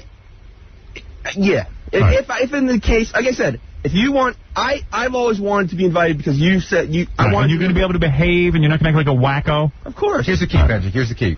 When was your last shower? About 3 hours ago. You showered this morning? He definitely knew he was going then. Yeah. No, I always shower in the morning. 75% of the mornings I shower. Yeah. If I don't, and you're not going to go there and like walk in and tell everyone how you met Robin Hood on the way over. You're not gonna. No, listen. I swear. I was in the woods last weekend and I met Robin Hood and a band of merry gentlemen. It wasn't Robin Hood, but I met Friar Tuck. I swear on my life on that story. I swear on all my credibility. And you've also. Huh? I think with you I have some credibility. All right. Well, then you're deluding yourself. All right. Let's thank Benji for his advice. And let's thank Chef Boyarteeth over there. Oh, Gary's teeth. You can't handle the teeth. And let's thank Evan Metropolis, who runs an empire. and works heavily with Chef Boyardee and Gouldens and Bumblebee Tuna and a list of other companies. He is Richie Rich. He is the living embodiment of Richie Rich. You know what my favorite part of the interview was? What? Where he said, you know, our house isn't that big. It's like 20,000 square feet. Right, yeah. A modest home. Modest home. Yeah. My dad would never... I think my house is like 4,000 square feet. Right. And I thought that was okay. Yeah. Because my dad would never build a house that big. No. Why not, though? Why wouldn't your father? He's a billionaire. You know, if for a successful guy, I'm very surprised at how simple. Well, don't forget, he was a poor immigrant coming over from Greece. Yeah. And he's a self-made man. And I guess he's just not used to throwing money around. Right. He still is frugal. He's very frugal. Even with the company, he doesn't, I mean, he flies commercial. That's why he's successful. Yeah. That's very right. frugal. Yeah. The father flies commercial. He's the one taking the jet. No. Yeah. Well, nothing's too good for his kid. All right, Evan, congratulations on hitting the sperm lottery. All right, we're going to take a break. I wish I could run Bumblebee.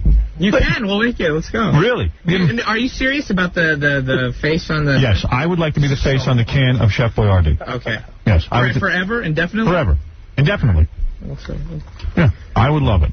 If you're really ready to make your own moves as your own man, not listen to your father, not live under the thumb of your father, the best way for you to break out is to put me on the can of Chef Boyardee. Right. And everywhere in supermarkets across the country, my large nose, protruding chin. They'll have to increase the amount of ingredients in each ravioli. My rat-like face will be on every can with my long flowing hair. I'd be proud. Like a retarded Fabio. So funny. What happened to Chef Boyardee? I think he's dead. Isn't Chef Boyardee himself dead? When they see your people will vomit. All the mothers going to buy their Chef Boyardee. Right. Yeah, there's some moms who buy it. They see my face. If you put my face on there, oh, come on. That will prove you run Chef Boyardee. You notice a change. That's right. That'll prove. That's right. That will prove something. That will prove. All right. Definitely something. Yeah, they'll probably lock you up. Oh, yeah. All right. Back to college. That's it. Yeah, you're going right back to school, reform school. Stuttering John catching Tommy Lasorda between bites. Tom, can I ask you a question? Yeah. It's for WXRK. For who? WXRK Radio. WPXRK. No, XRK. XRK Radio. Go ahead. Did you hear Marge Shot call anyone a money grubbing Jew or anything? I've been around Marge Shot ever since she's taken over the ball club. I must have been in her company 100 times during the season. I've never, ever heard her utter one word of prejudice or bigotry. In fact, I can honestly and truthfully say this, that every time we went in to play the Reds, she would make it a point to come across the field, to come and visit our dugout, say hello to me, talk with me, and then want to see her former players, Lenny Harris, Eric Davis, and Cal Daniels, and we'd try to give them a hug and everything like that. I hope and pray she didn't say the things that she did, because I don't think she's that kind of person, but I'm just speaking from what I know of her and my association with her. All right, let me ask a question. When the riots were going on in L.A., where did you hide? Where did I hide? I didn't hide. There wasn't anything I could do about it. I only wish there was something I could have done to prevent it. Yeah. Let me ask you a question. This is just I'm just curious, so don't get upset. How come so many baseball players always scratch their crotches all the time? Well, I think that's a stupid question you're asking me. All right, I'll ask you something serious. I was just curious. Are you upset that those stupid Canadians won the World Series again? Or won the World Series? Let me tell you something. For a guy that represents a radio station, for you to call them stupid Canadians, I don't even want to talk to you. Get lost. Sorry. I was just saying. Yes, you do. All right, well, you do. For you to call those people stupid Canadians, you don't even deserve to be... All right. You're out, Johnny. And you're listening to The Howard Stern Show.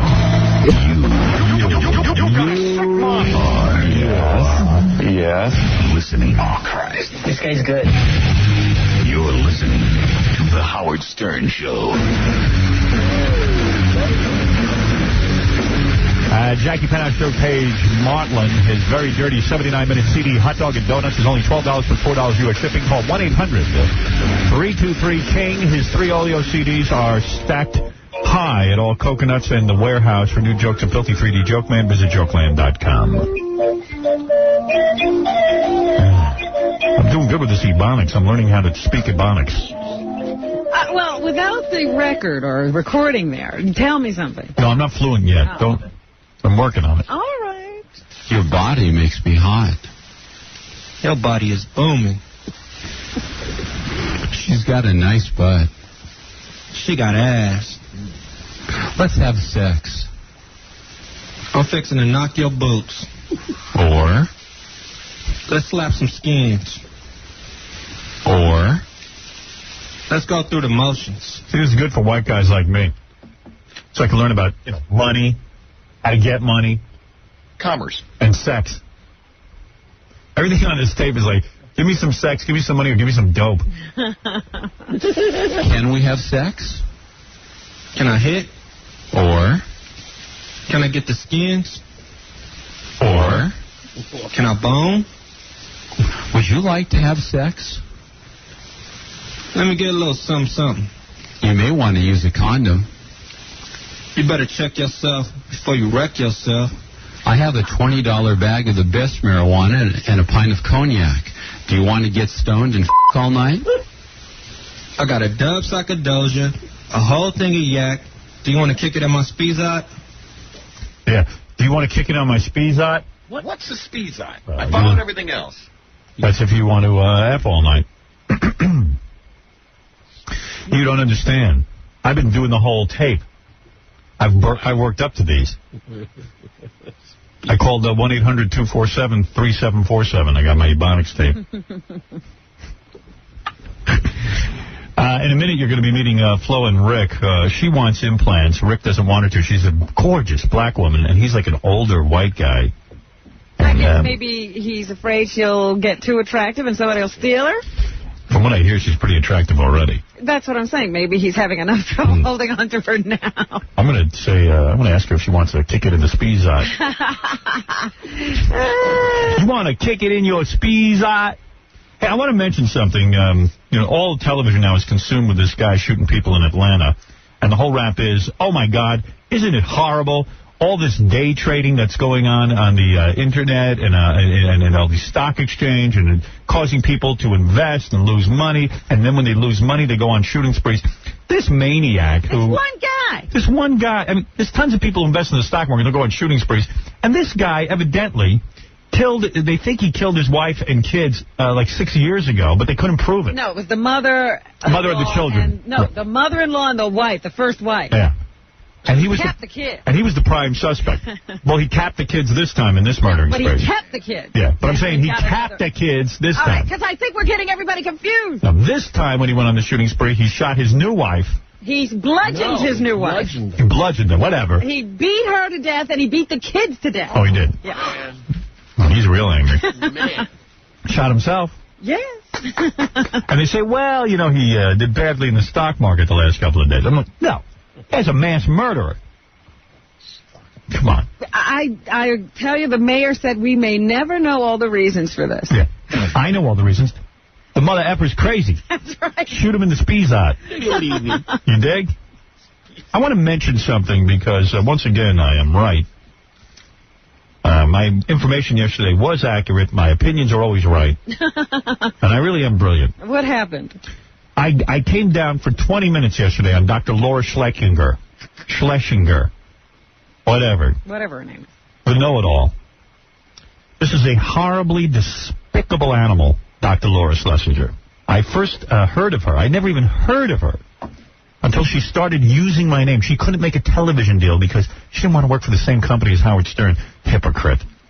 So keep your mouth shut and just don't do it. No, she had to publish it all over the place so somebody would pay attention to her. And then I started to read about how she's divorced, but she tells everybody else not to get a divorce. How she's giving advice on how to get along with your family, and yet she doesn't speak to her mother and her sisters and whoever else. This is the woman giving advice. So yesterday I read an article on the air about how Dr. Laura Schlesinger went shopping with her little brat. Her angel. He was going to grow up just like her, be as a disastrous human being as her probably. She was going shopping, went into a small surf shop to buy some clothing. Now, when I say surf shop, I don't think we're dealing with a guy here who's a multimillionaire. This is some guy who's trying to eke out a living. She sees a magazine on the stands. It's about skateboarding or something, or surfboarding. And she says to the store owner, how can you put this pornography out on the store? How could you do this? And the guy goes, pornography? It's a surf magazine. She goes, no, it's published by Larry Flint. Did you know that? He goes, well, I think I knew that, but I don't see any pornography. I don't see naked pictures. She goes, it's a very dirty magazine. And she storms out of there. I'm never shopping. She goes on this radio show of hers where she reaches millions of people, supposedly. I don't know one person who listens to her. And she begins to scream and shout about this poor guy at the store. How all of her fans start calling the guy, tying up his phone lines, threatening him. Right. They're going to boycott. They're going to boycott him, scaring the crap out of this guy who's just trying to... You know how many like surf shorts you have to sell in order to pay your mortgage? I mean, please, don't even go into the mathematics of this. This lucky witch who's now making some dough finally in her life has to now destroy this man's life. If you're mad people can't make a living. If you're mad at Larry Flint because Larry Flint exposed you as a hypocrite because you posed for naked pictures yourself, if you're mad at Larry Flint, go after Larry Flint, but she doesn't have the balls to do that. She goes after this small store owner. Well, listen to this. Things are quiet on the Dr. Laura front. This is an article from the Orange County Register. Radio host Schlesinger and store owner haven't talked, but both say they hope to quiet the controversy over magazine. So in other words, what happens is, this chick's now trying to backpedal because she realizes... Right, she blew her lid. Watch this. Radio personality Laura Schlesinger and Irvine-based surf shop owner Tom Moore didn't talk Wednesday, though both camps said they still hope to resolve tension lingering over comments made Monday by Schlesinger on her nationally syndicated radio program. Schlesinger has told her audience of 18 million that Sunday she visited one of Moore's stores, Beach Access in South Coast Plaza, and found a copy of Big Brother Skateboarding magazine in plain view of children and other customers. She walks into stores now. She's the police, she's the jury, and she's the executioner. She decides that something's bad. She's going to now ruin this guy's life. The magazine, which doesn't print nude photos, deals in graphic written content. Schlesinger said she brought this to the store manager's attention, but he didn't remove the magazine. Can you imagine? She decides the magazine's bad. Beach Access owner Moore said Tuesday that he and his staff don't condone pornography and that Schlesinger's mischaracterized the event. He also said Schlesinger didn't check her facts before going on air, and he'd like an on-air apology for damaging his reputation. But, of course, she can't back down. She doesn't back down with her mother. She doesn't back down with her family. She doesn't back down with anybody. Because she's a witch and a filthy human being. And that's the reality that any witch... I tell you something, I've been on the air now 20 years. I've never used my power to bring down some store owner's store. I've walked into stores where people didn't treat me well. I wouldn't go on the air and wreck the guy's business. That's an arrogance that I have never seen except for the likes of Kathy Lee. Pull down her pants and find out if she has a curly tail. Moore said, this poor guy, listen to this, Rob, it's going to break your heart. Okay. Moore said Wednesday that his business continues to be swamped by angry and threatening phone calls from Dr. Laura's fans. Her legion of idiots who've listened to everything she says. Oh, my God, the man had a magazine out. By the way, if Laura Schlesinger is with her kid, supervise what your kid looks at in the store. You don't have to give him the magazine. Right there with them. You imbecile. He added that the magazine was removed from public view after Schlesinger's visit, but before she made her on-air comment. So the guy even complied with what she wanted. But that didn't matter. You know what? She doesn't care. I thought she claimed that she said take it off the shelves, and he didn't. She doesn't care about this magazine. She cares about having a shtick for the radio. I say, listen, having a shtick for the radio is good. You want to entertain your audience, but you don't want to wreck some guy. You don't want to wreck somebody's career. Yeah. On Wednesday, Schlesinger issued an off-air clarification. Off-air? Yeah. She of course, ruined him on air. My goal was to protect children. I love this. From exposure to this material. Hopefully, so if you want to do that, why don't you call Larry Flint, you cow? Because you're such a pussy that you don't have the balls to call Larry Flint out. That's why people love me. I'll call Larry goddamn Flint if he does something to me. I'm going to bust some shop owner. Hopefully other stores will think twice about exposing children to inappropriate publications. I'll tell you what, some guy wrote a letter to the editor. He hit it right on the head about this witch. He said, it's my sincere hope that Tom Moore of the Beach Access shop at South Coast Plaza sues Dr. Laura Schleckinger for slander, defamation of character, and any other thing that the current law allows. It's amazing that her hypocritical, self-righteous rantings still fill an audience in the newspaper and on radio. To me, she's demonstrated herself to be a certifiable, hysterical nutcase with a hefty dose of narcissism. You're not kidding. Oh, yeah, he's got her. She thinks the whole world is revolving around her issues. Well, she knows more than everybody else, and she has to tell you how to live your life. How dare she attack a small business just because she doesn't like a magazine she found there, and then misrepresent its content to her national radio audience? I've been a small business owner, and I know how much hard work, blood, sweat, and tears go into making it successful. Now, that's the truth. Yeah. I know guys who own stores, they're barely alive. Again, they have to go up against malls and big business. Forget about it. The guy goes on to say, one goofball can destroy the whole thing for a hardworking person, especially one goofball with access to the media. I've had no previous reason to go to Beach Access to shop, but you can bet your surf booties I'll be there today to support more and make a purchase in his store. And I applaud this letter. This woman should be stopped. She's angry at the world. Unfortunately, the media loves this kind of stuff. Because yesterday she was on TV. Yeah. You know, and they're interviewing her about everything. Yeah. And she has the dopiest things to say. An idiot. She's sitting there talking about how Seinfeld is bad for society. No, you know who's bad for society? She is. Oh, it was so cute, and it was a comedy, but there were 4 single people, and they were all just having sex, and nobody was having relationships. I mean, in other words, all the things... You see this over and over and over again. The stupid idiots out there won't remember to get married. You mean all the things that she did? Yes, Yeah, absolutely. they were doing. Oh, I see. Absolutely. Right. But now no one else can do it. That's right. Let me bring in...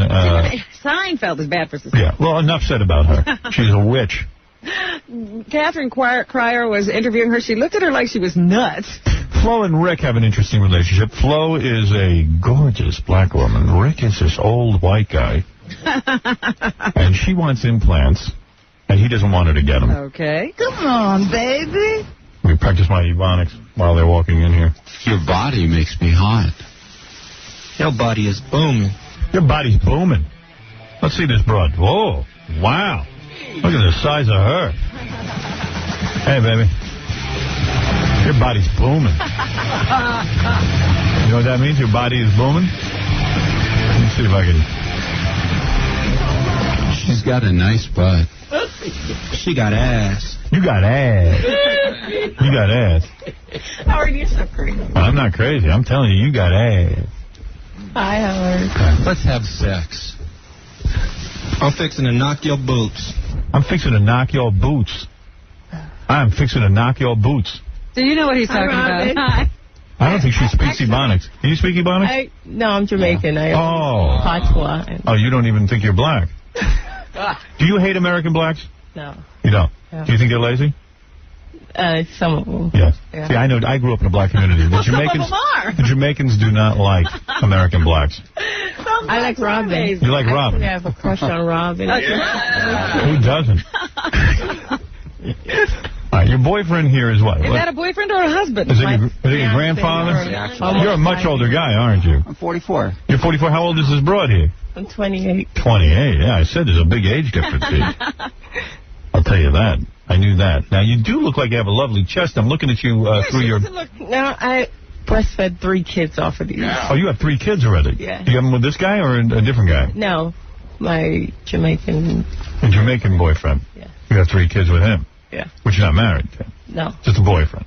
Yeah. I see. So you hook up with this hot, stunning Jamaican, and you... she says she wants to get breast implants. Why do you come to me about this? You're the expert. Well, that is true. I have set myself up as an expert. That's true. I like the real thing. And she wants implants. I said, we go to strip bars all the time. I can feel all the fake ones I want. Right. I want real ones when I get home. Is this a deal breaker for you, that if she gets breast implants, you're out of here? No. Yeah, you would still be with her. But you'd prefer. I prefer not to, if she didn't. Are you a stripper? Isn't that enough for your man? You're not a stripper. No. And since he likes the way your boobies feel and look, why would you change them? Because I don't like them. It's all about you. Yeah. Right. Forget that. Right. I take a shower and go in front of the mirror, I'm lotion and everything. T-word. Just say breasts. For some reason, the T-word is not allowed. African breasts. African breasts. So, in other words, you look like National Geographic. Really? I should get a job. Let's slap some skins. Let's slap some skins, baby. All right. Anyway, so if you want to show these to me so that I can make a judgment, is that your intention? Okay. All right. You want to show them to me? All right. All right. I'll take a look. What's her fiance's name?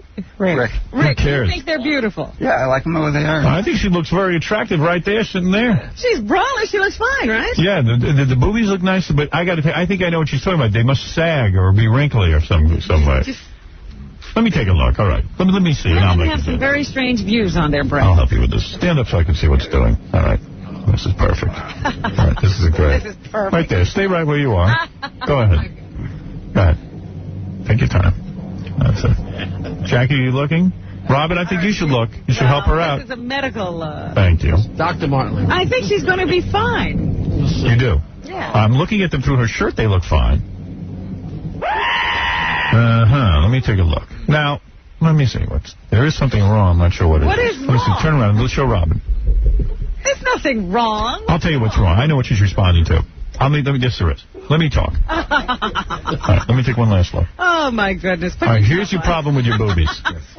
There's nothing wrong with them per se. What it is your areola is very large. If your breasts were made bigger... See, they need to be...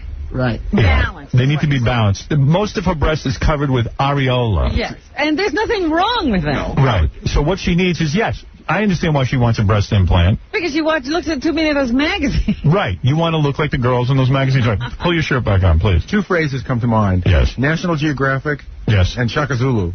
Oh, get out of here, you no, big teeth. What's the matter with you, Shaka Zulu? You're a racist. No. Get out of here. Go away. Get out of here. Get out. Get out, please. Go away. You don't even know what you're saying. You're absurd. You want Gary's teeth? He don't need to talk with his teeth. Oh, please. There's no... You know what? You can get implants. He can't do anything. Yeah, what's he going to do about those teeth? No, Shaka Zulu. Shaka Zulu and National Geographic. Two thoughts come to mind. You're a very pretty girl. I see what you're saying. If you left those breasts alone, I would say, hey, no big deal. They're fine. Yeah, we've seen disastrous breasts. You have not seen what we have seen. Yeah, you have not seen disastrous breasts. You actually have nice breasts. You're a pretty girl. You could go through life with those breasts just fine. Am I right, guys? Yes. Yes, but they would be improved with an implant. You think a bigger would balance? Those areolas have certainly taken over. I don't really want it bigger just to firm up.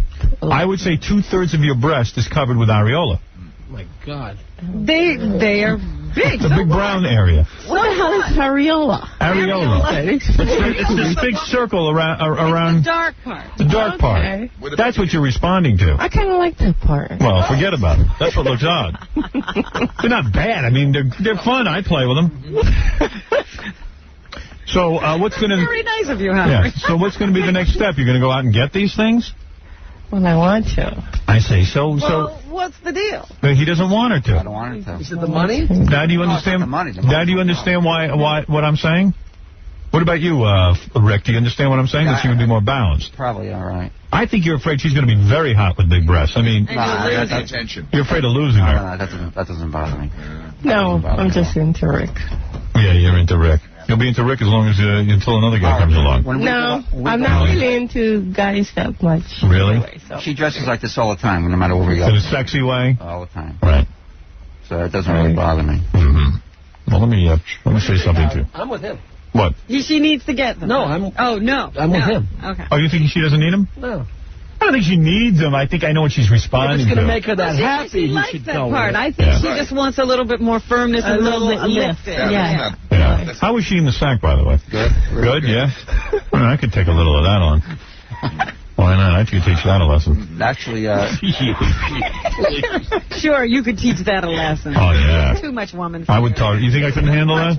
I could handle that. You couldn't take that out for even a short ride. I could take that out for a little ride. I think I could handle you. Couldn't sit next to that. Is she wild? I mean, does she move around a lot? Wow. Yeah. And actually, she's into women, too, so we do a lot of... So she brings home a lot of broads? That's why we go to strip clubs. Nice. And then you bring them home, and then do you bang the other broads, too? Yeah. Oh, man, I could marry that. No wonder he's so happy. I could handle that. Or sometimes we'll meet people, girls that they're just into him or just into me. So we have to do the pretend roommate thing. Oh, I where see. I pretend I'm just his roommate. Nice. You watch him with other women. Wow. It's cool. Really? So sometimes he brings home a woman and you watch him have sex with her. Because it's all about, you see, you two love each other very much, but you need other sex partners. It's just, you know. I get that. It's just, oh, yeah, you do. I get that. I'm down with that. It'll be a long weekend. It's cool. I need other sex partners. Sure you do. No one lets me do it. How do you... Hold on, I got to say something here. Let's go through the motions. Let's go through the motions, baby. Oh, yeah. Can we have sex? Can I hit? Can I hit that? Can I hit that? So you mean I could come over your house and bang you while Rick watches from the closet? Well, no, I don't go with other guys. Oh, you don't? You're not allowed. Only You're girls. only into women. Right. Yeah. So you're a lesbian? Yeah. Well, okay. Yeah. Well, you do Rick just for the hell of it. Yeah. Because he supports you and stuff. Yeah. Right. I get the whole picture now. Oh, my God. But Rick, you don't mind that. Oh, my God. Yeah. How often Coming into focus. Yeah, how often... Yeah, now I get it. Because you don't look like you could get a girl like this unless you were a paycheck. So, Rick, what do? You just, you support her a good paycheck? and the kids. We're on the liquor store. Right. How many times a week does she force herself to have sex with you, Rick? About 3 times a day. 3 times a day? Is that true? We're always doing Oh, you poor girl. We're always doing that. Flo, you have sex with him 3 times a day? Yeah, I get horny sometimes. Yeah. Wow. Yeah. But you don't like it so much with him anyway, but you'd rather be with a girl. All right, I understand. You know what? That's right, long hair. Yeah, so now would you like to be involved in a situation like that? Sure. Oh, yeah. Yeah, why not? Sure. Yeah. Well, it sounds wild. I say, if you want the implants, get them. I mean, from a health reason, you'd probably not want them. You look fine. You look great. You probably would look very hot with implants. And this guy seems like he'll go along with anything. I wouldn't worry about it. That's my advice. Right, Robin? So, Rick, if she wants him, you're going to give him to her? Yeah, Of course. Yeah. He's pretty much going to give her anything. What do you do, Rick, that you have so much money to support her and the 3 kids? I own a liquor store, and she helps me out there. And Well, I go there on weekends. Oh, I bet you do. All right. Bring in all the customers. All right. Very nice. Yeah, you're on the air, Hanson. Hanson? Handsome. The kids? Yeah. What's up, Howard? Hey. Hey, I'm a high school senior up here in Cleveland. Yeah, And right. I'm listening to that Ebonics tape, and boy, that would help me out, because I'm in a rough section, just like you. Grew up, in a primarily African-American neighborhood. I need to be able to communicate. Yeah, speak the language. Or, can I get the skins? Or, can I bone? Can I bone? Would you like to have sex? Have a number that he can call. Yeah, I will. What is that number? Let me get a little something. You may want to use a condom. You better check yourself before you wreck yourself. I have a $20 bag of the best marijuana and a pint of cognac. Do you want to get stoned and all night? I got a dub sack of Doja, a whole thing of yak. Do you want to kick it in my speezot? Yeah, you can call 1-800-247-3747, okay? Okay. All right, Hanson. Thanks, man. That's handsome. That is no way a high school kid. Hello, Howard. Well, good luck to Flo and Rick. Flo, thanks for showing us your boobies. That was kind of fun. Yeah. Rick, good luck to you, man. Sounds like you're having a party with old Flo here. Robin. Sounds like you guys really hooked up. Yeah, they found each other. Did you guys have sex already today? Yeah. You did? Yeah. Boy. A little early. Boy, Rick really wants it bad. How long you been banging this? 5 years. 5 years. And 3 times a day. Boy, you must be good in the sack there, Flo. Yeah. I need some speezot. Good lordy-loo. Good for you, honey. You really know how to satisfy a man, don't you? Mm-hmm. Right.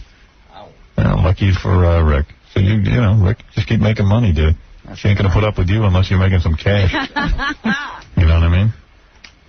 You You must have snap and gyro. All right. Thank you so much, Flo. Very beautiful woman. Rick, good luck to you. Hope you make a lot of money. Keep yourself up.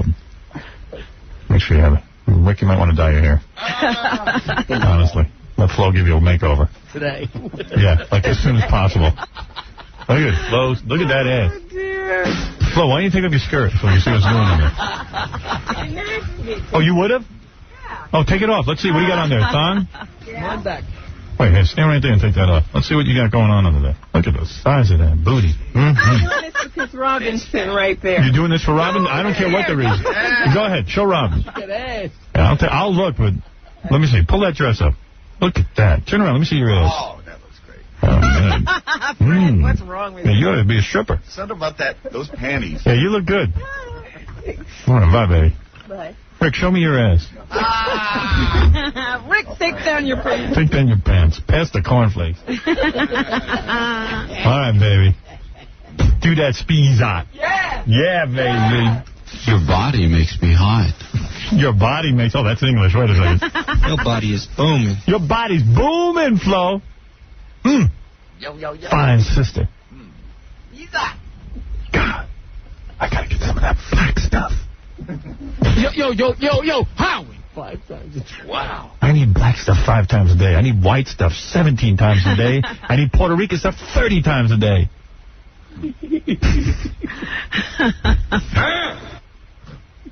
Man, I couldn't handle her 5 times a day.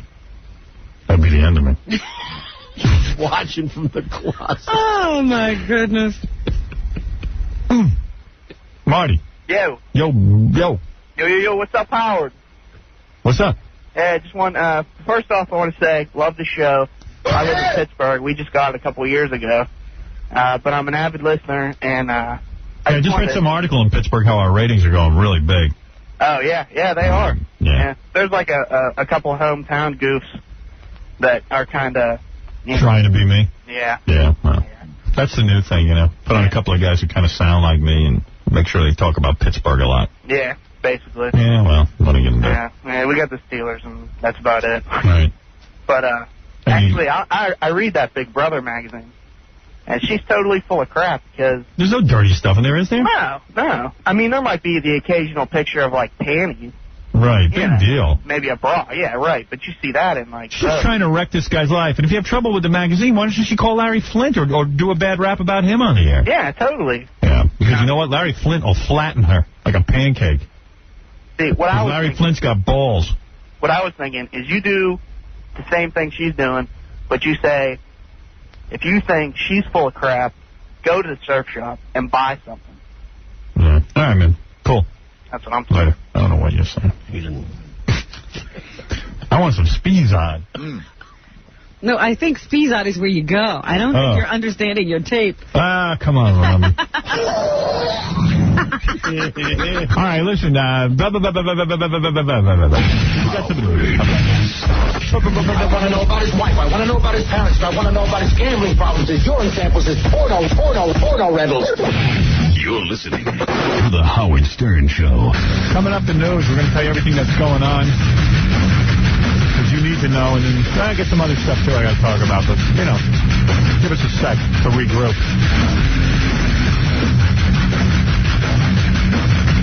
Hi, this is Kathy Buckley, and you're listening to Howard Stern, one of the famous and best radio stations there are. I am sorry. Even though most people agree, you either love them or you hate them, and I got to tell you, I love them.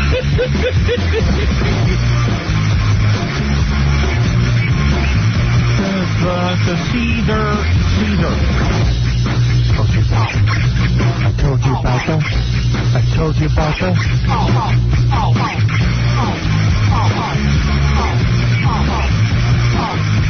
How come these chicks weren't at Woodstock?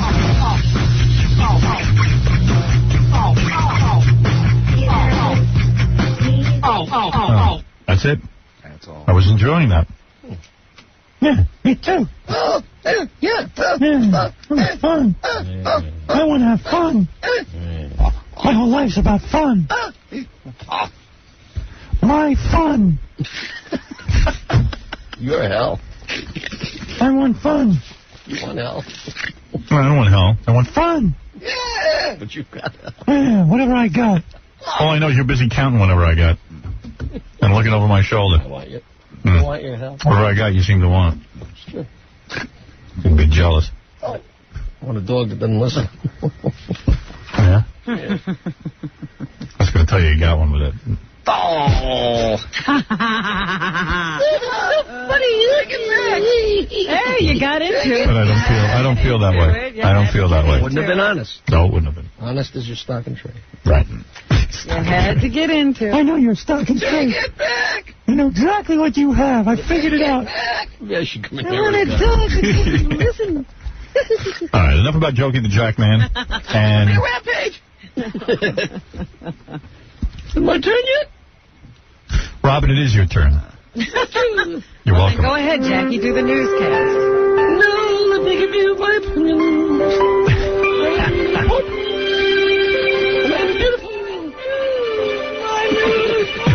So far, so good. Keep going.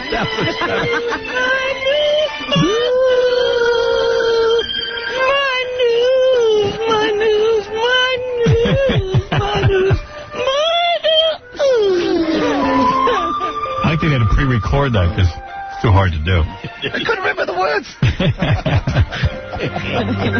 All right. Jackie is right in one sense that it is time for the news. All right. The big game drawing is tonight. The place you can play the big game is in New Jersey, and the jackpot is $84 million. If I win, I'm going to quit. And I'm going to go on cruise ships. I can only hope you win. I'll stand by the diving board. However, if no one wins tomorrow, officials project Tuesday's drawing could be in the $90 million range.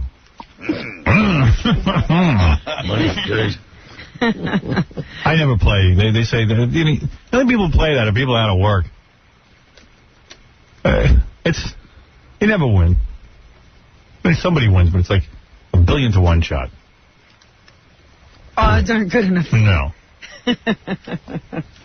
I really should play. Maybe I would have won already. Maybe you should have been a regular player instead of just waiting for these big jackpots. What good would it be? What would I do with that anyway? Jealous Jackie would just be more jealous. Yeah. I can't believe it. Can you imagine I walk in with 90 million? Oh, no. A life of luxury. Why don't you just take a knife and stab him in the heart? I would just want to win so I could tell Jackie. Oh, please don't play the lottery. Jackie, guess what? My luck is even better. I just made 90 million. Oh, no. I could put him right on.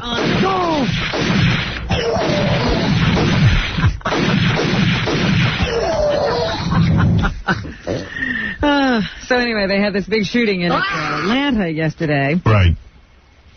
And when they backtracked and went to the home of the guy who had shot up these 2 day trading places, they found his family had also been bludgeoned to death. It seems that he killed his live-in lover or wife or whatever she was first, and then a day later he beat the kids to death. Yeah. They could have been dead for a couple of days before this shooting occurred. He hadn't been to work for a couple of days, and then he just walked in. They said he had a normal conversation with somebody, and then just started shooting and said as he was about to start, hope this doesn't ruin your trading day. And my wife says I'm cold. Distant. You know, they said he was just shooting at everybody. It wasn't like he had particular people in mind. It was whoever was in sight. One woman said he missed her, and he just immediately turned and started shooting at somebody else. Right. So here is the mayor of Atlanta, Bill Campbell. I'm sorry. Well, He says we must try to understand this sort of violence. Number 1. all right. Here we go, Robin. I don't know that there's any explanation for it. Hey, now. We'll simply have to... There is no explanation. People are nuts. Find ways of making our society stronger. Good Jackie. Well, he's got a lot of money, and he's still jealous. There's no way of getting around it. Killed my cat. Here's Harvey Houtkin, who is the president of Alltech Investments. I wish I was the president of something. The company where the guy started shooting, he was told by a client who, he was a client who was an eyewitness to what happened. I guess, or something. knew there was a problem because he said this was not something falling. He said he heard shots. He then went ahead. And then he said he saw Gary's teeth and Howard Stern, Casey, and Ralph. The door, flew open. Barton came, out and proceeded to just shoot everyone he could see. Wow. Imagine how frightening your last moments are when that happens. Here's a woman who describes the chaotic scene. Number 3. She describes actually what happened, Robin? Yeah. Okay. I had a girl up there with him. He was holding her up over the edge of the building. And then we took the head behind cars and took off running. Wow. See the difference between men and women? Guys always try to act so cool about it. Women are all emotional. Yeah. At least they get their emotions out. It's what you're supposed to sound like when somebody shoots at you. Well, the guy came in, we saw him. Yes, as we're shooting everybody. Okay, so what are we going to do? Cross over. And here's Daryl Cook, who is the commander of the Cobb County Police Department. He says, wait a minute, Mark Barton went to a suburban Atlanta mall after the shootings where he threatened to kill a woman. Oh, my. He had his hand into a shoulder-type bag. She started to back away from him, and he repeated again to her that scream, run away, or that he'd shoot her. Right. She continued backing away until such time as she ran into a department store and notified their store security, who also called us. They eventually found him in his van, pulled him over, and he took out a gun and shot himself, ending this whole ordeal. They say that he was the prime suspect in 1993 in the deaths of his then-wife and mother-in-law. They were on a fishing trip at some campground and were found hacked to death in their car. And they couldn't pin it on him. No, he had just taken out a $600,000 insurance policy on the wife, but they never felt that they had enough evidence to bring the case to court. Wow. I think he'd stop with that. Jesus. Well, he got away with it once. Yeah. But and he got the And he got the $600,000? Yeah, they didn't say whether he collected or not. But he had taken out this insurance policy, and they always considered him the prime suspect. Who was the chief of police in charge of that, Gary? We have no evidence. I don't know. Let me get the facts straight. He took out an insurance policy. Could be coincidence. Sure. Suddenly it was on the camping trip that got bludgeoned to death in his car. Sure, it's lucky he took out that insurance. Maybe the mother was beating up the daughter, and she beat her to death, and then she felt remorseful and beat herself to death. Case closed, boy. I hack you, then I hack me. I'll see you later. I'm going to the gym. I'll be gone for 3 hours. You know, I did think it was good that he took care of his kids, after his wife was killed. Right. He did take the children. That's true. And he didn't want them to be orphans. You wonder about a woman who hooks up with a guy. They said, he lived in this little cul-de-sac. Right. And everybody said, well, he was just like one of the regular neighbors, You'd see him walking down the street, he'd say hi. They did stay to themselves a lot, but, guy said, I'd trust my kids with him. Right. He was a scoutmaster. That's right. He took his son to Scouts camp, and the woman once went to a garage sale in the neighborhood. That's the only time they saw her. But everybody knew that this guy was the prime suspect in the death of his first wife. Including his girlfriend? Oh, sure, she had to know. If everybody else knows in the newspaper. Right. Well, he does have $600,000. He's got a life insurance policy. At least he's wealthy. Covers a lot of evidence. Yeah. Covers a lot of your flaws. Hey, maybe he got it out of his system that time. Hey, well, don't think that's strange. OJ dates. Yeah. Hey, we all know he's guilty. I know. He probably doesn't want to. Am I doing something wrong? It still amazes me. I plead the fifth. Okay, OJ, easy. Jesus. So now everybody's left to speculate as to why that happened. Really, man? Yeah. Bad deal. It happens. One woman was violated by several men after body surfing across a sea of dancing revelers. Another woman was raped after being forced into a tent. And still another awoke after taking drugs to realize that she, too, had been raped. Those horror stories of sexual violence are emerging from the smoking ruins of last weekend's Woodstock 99 festival. I don't know. Women body surf. I don't know what the hell they're doing. What were they thinking? They're half naked, and these guys are just...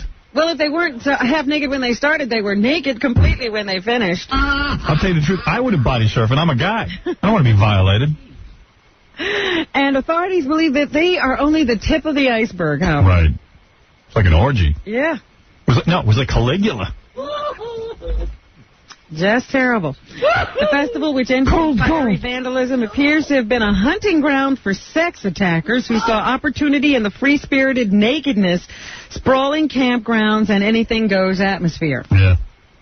So now they're investigating, and they're going over the videotape to try to see if they can figure out who was doing what. See, a lot of these... crowd that large, how are you going to pinpoint who it was? A lot of these girls go to, like, concerts and don't get naked, but for some reason they see that it says it's Woodstock. Meanwhile, it's not Woodstock. It's Rome, New York. It's not 1969. It's 1999. It's a military base or something. And they all of a sudden they start ripping their clothes off. And listen, I don't care if a woman's naked. You don't rape her. But the fact of the matter is they're running around naked. You know you got maniacs in that crowd who have nothing to do. These aren't exactly winners who go to Woodstock. It's a lot of people who have nothing to do, a lot of free time, and they're criminals. Yeah. And one of the girls here said, you know, she was groped. Yeah.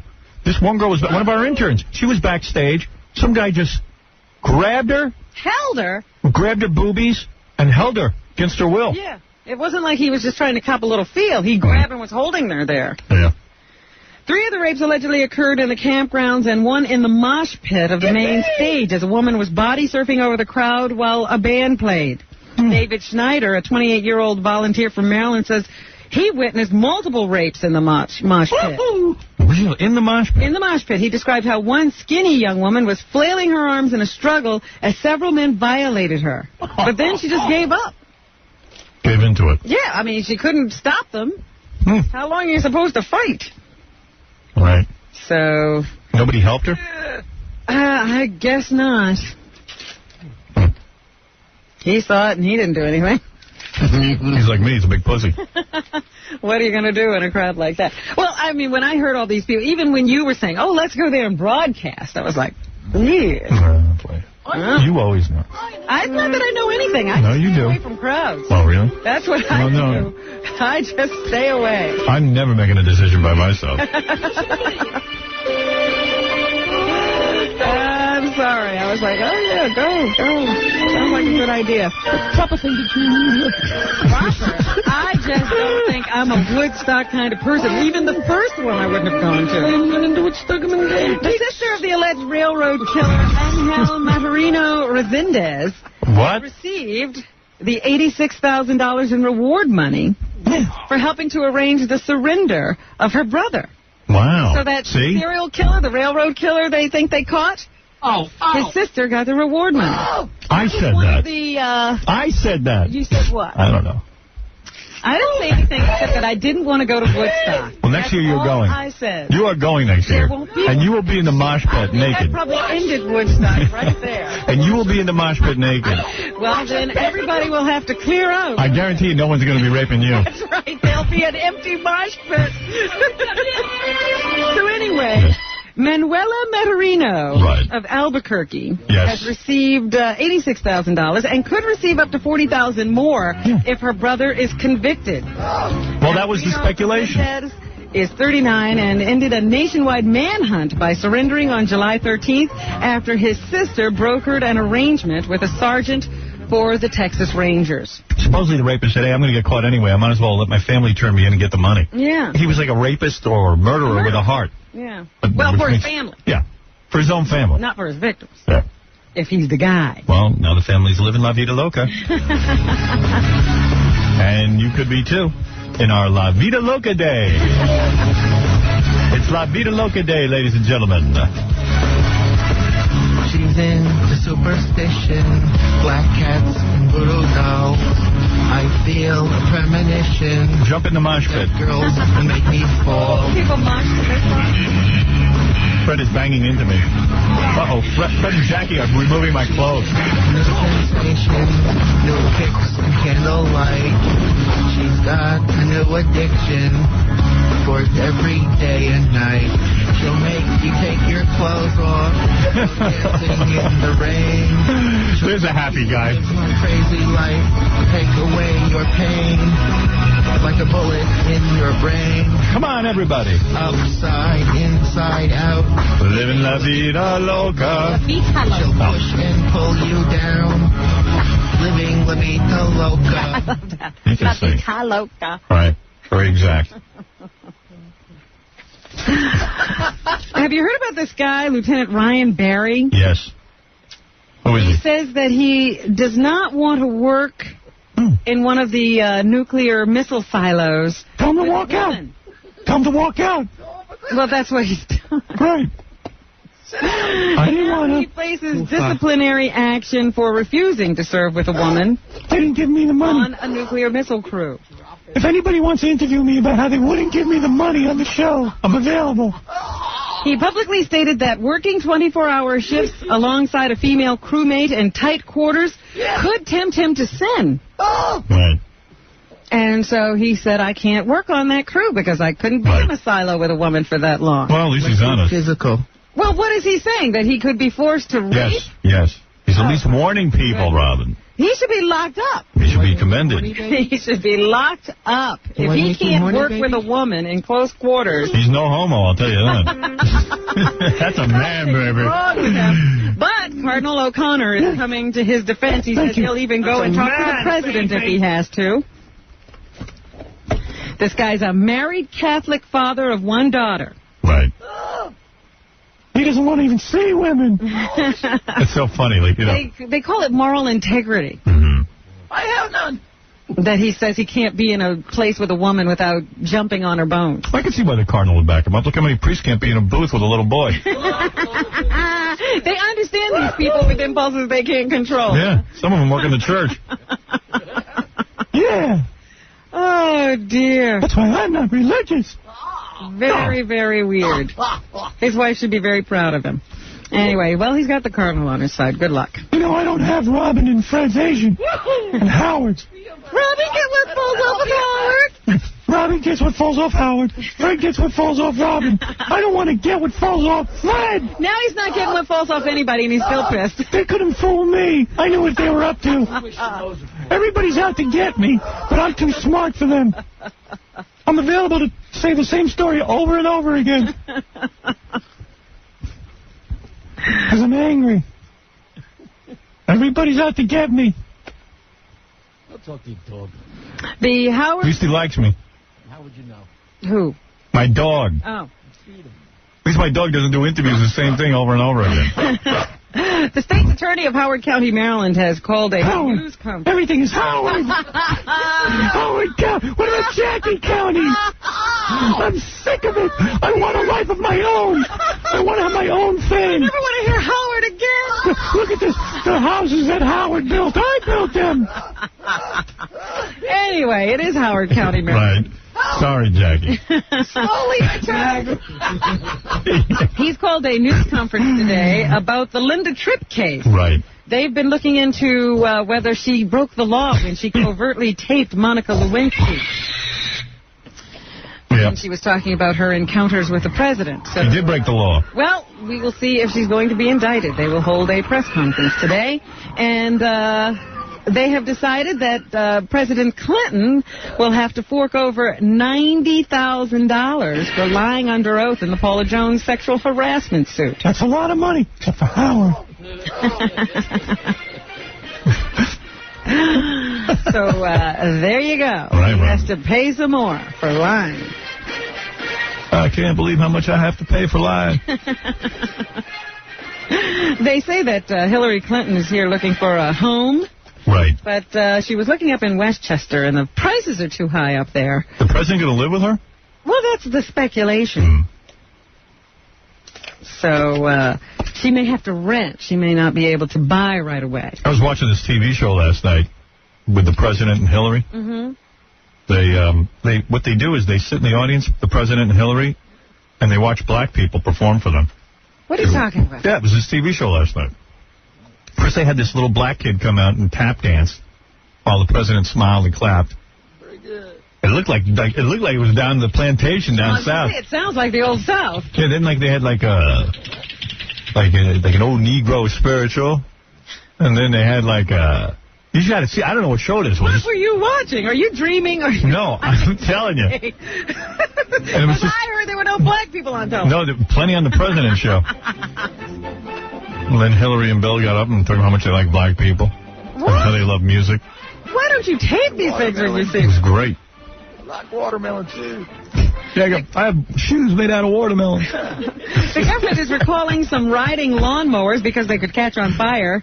The recall involves some 1,600 Ranch King and Ranch King Pro lawnmowers made by the WCI Outdoor Products Company of Cleveland. Yeah, they're good.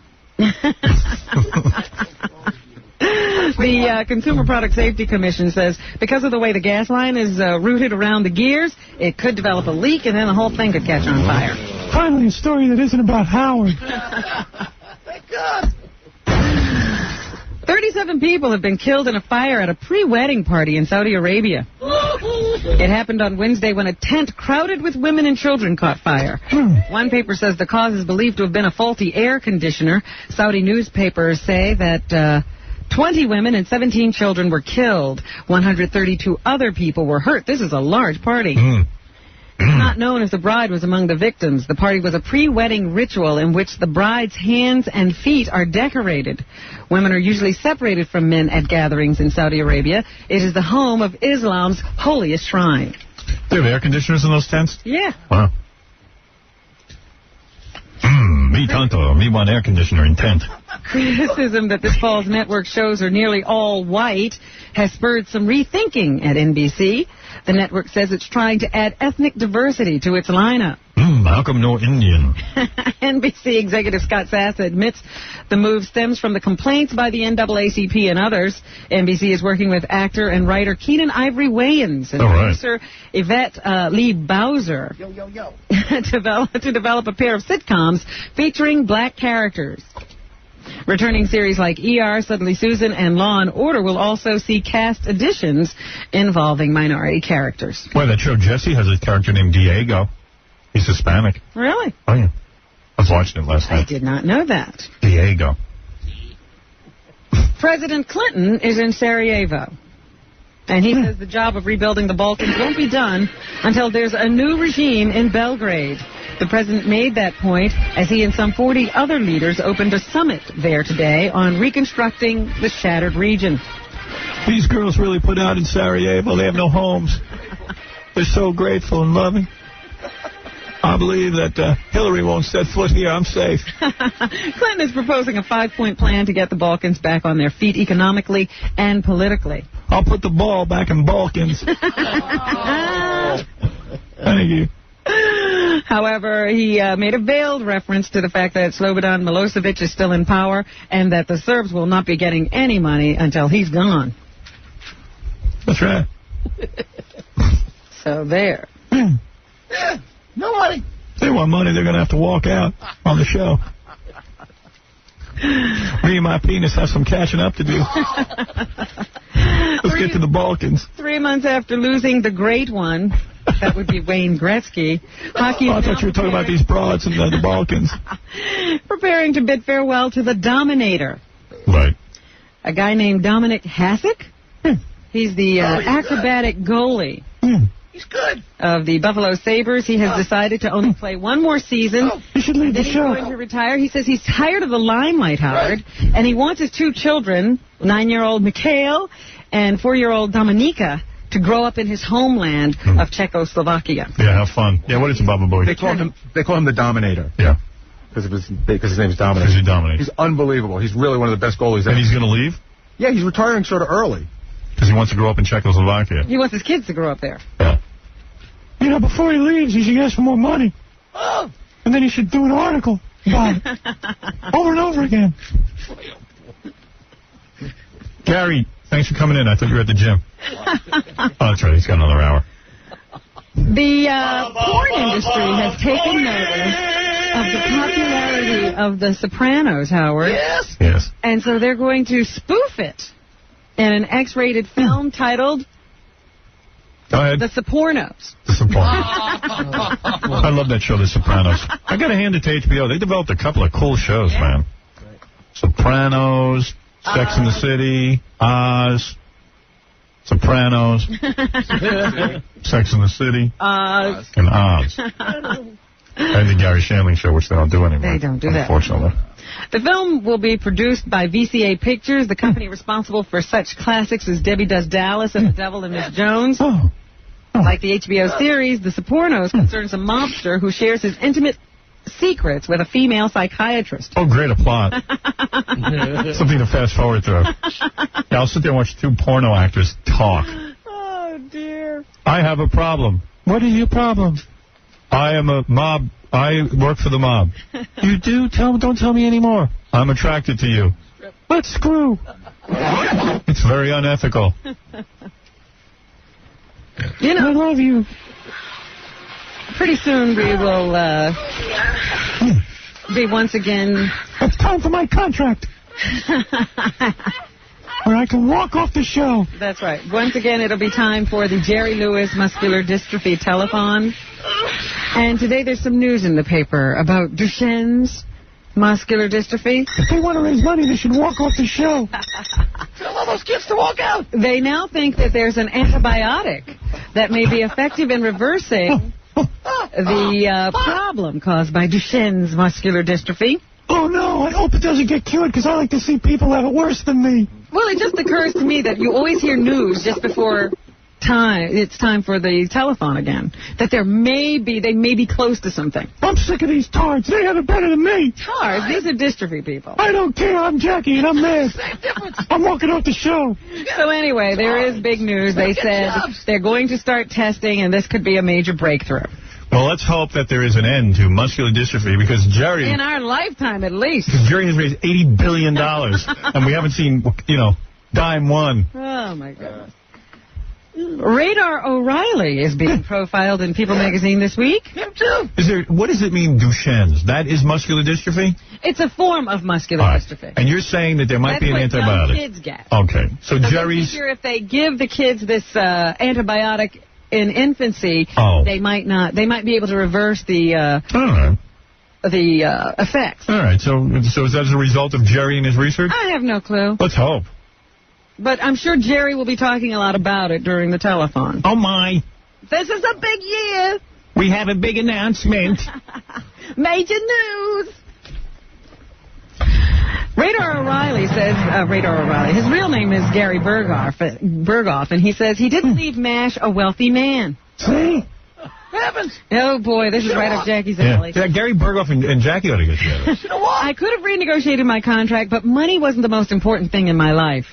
Idiot. I guess we're not alike. Money was falling on the People reports that Berghoff spurned several sitcom offers during the 80s, including a part on Newhart, and instead chose regional theater in order to spend more time with his family. That's always smart. Yeah, but by 1991, after his theater work dried up and he lost his gig as a pitchman for British Petroleum, he says, I was down to my last $500. The money ran out. So what did he do? He prayed. He became a born-again Christian after leaving MASH. And he said, and when he prayed, he got an answer.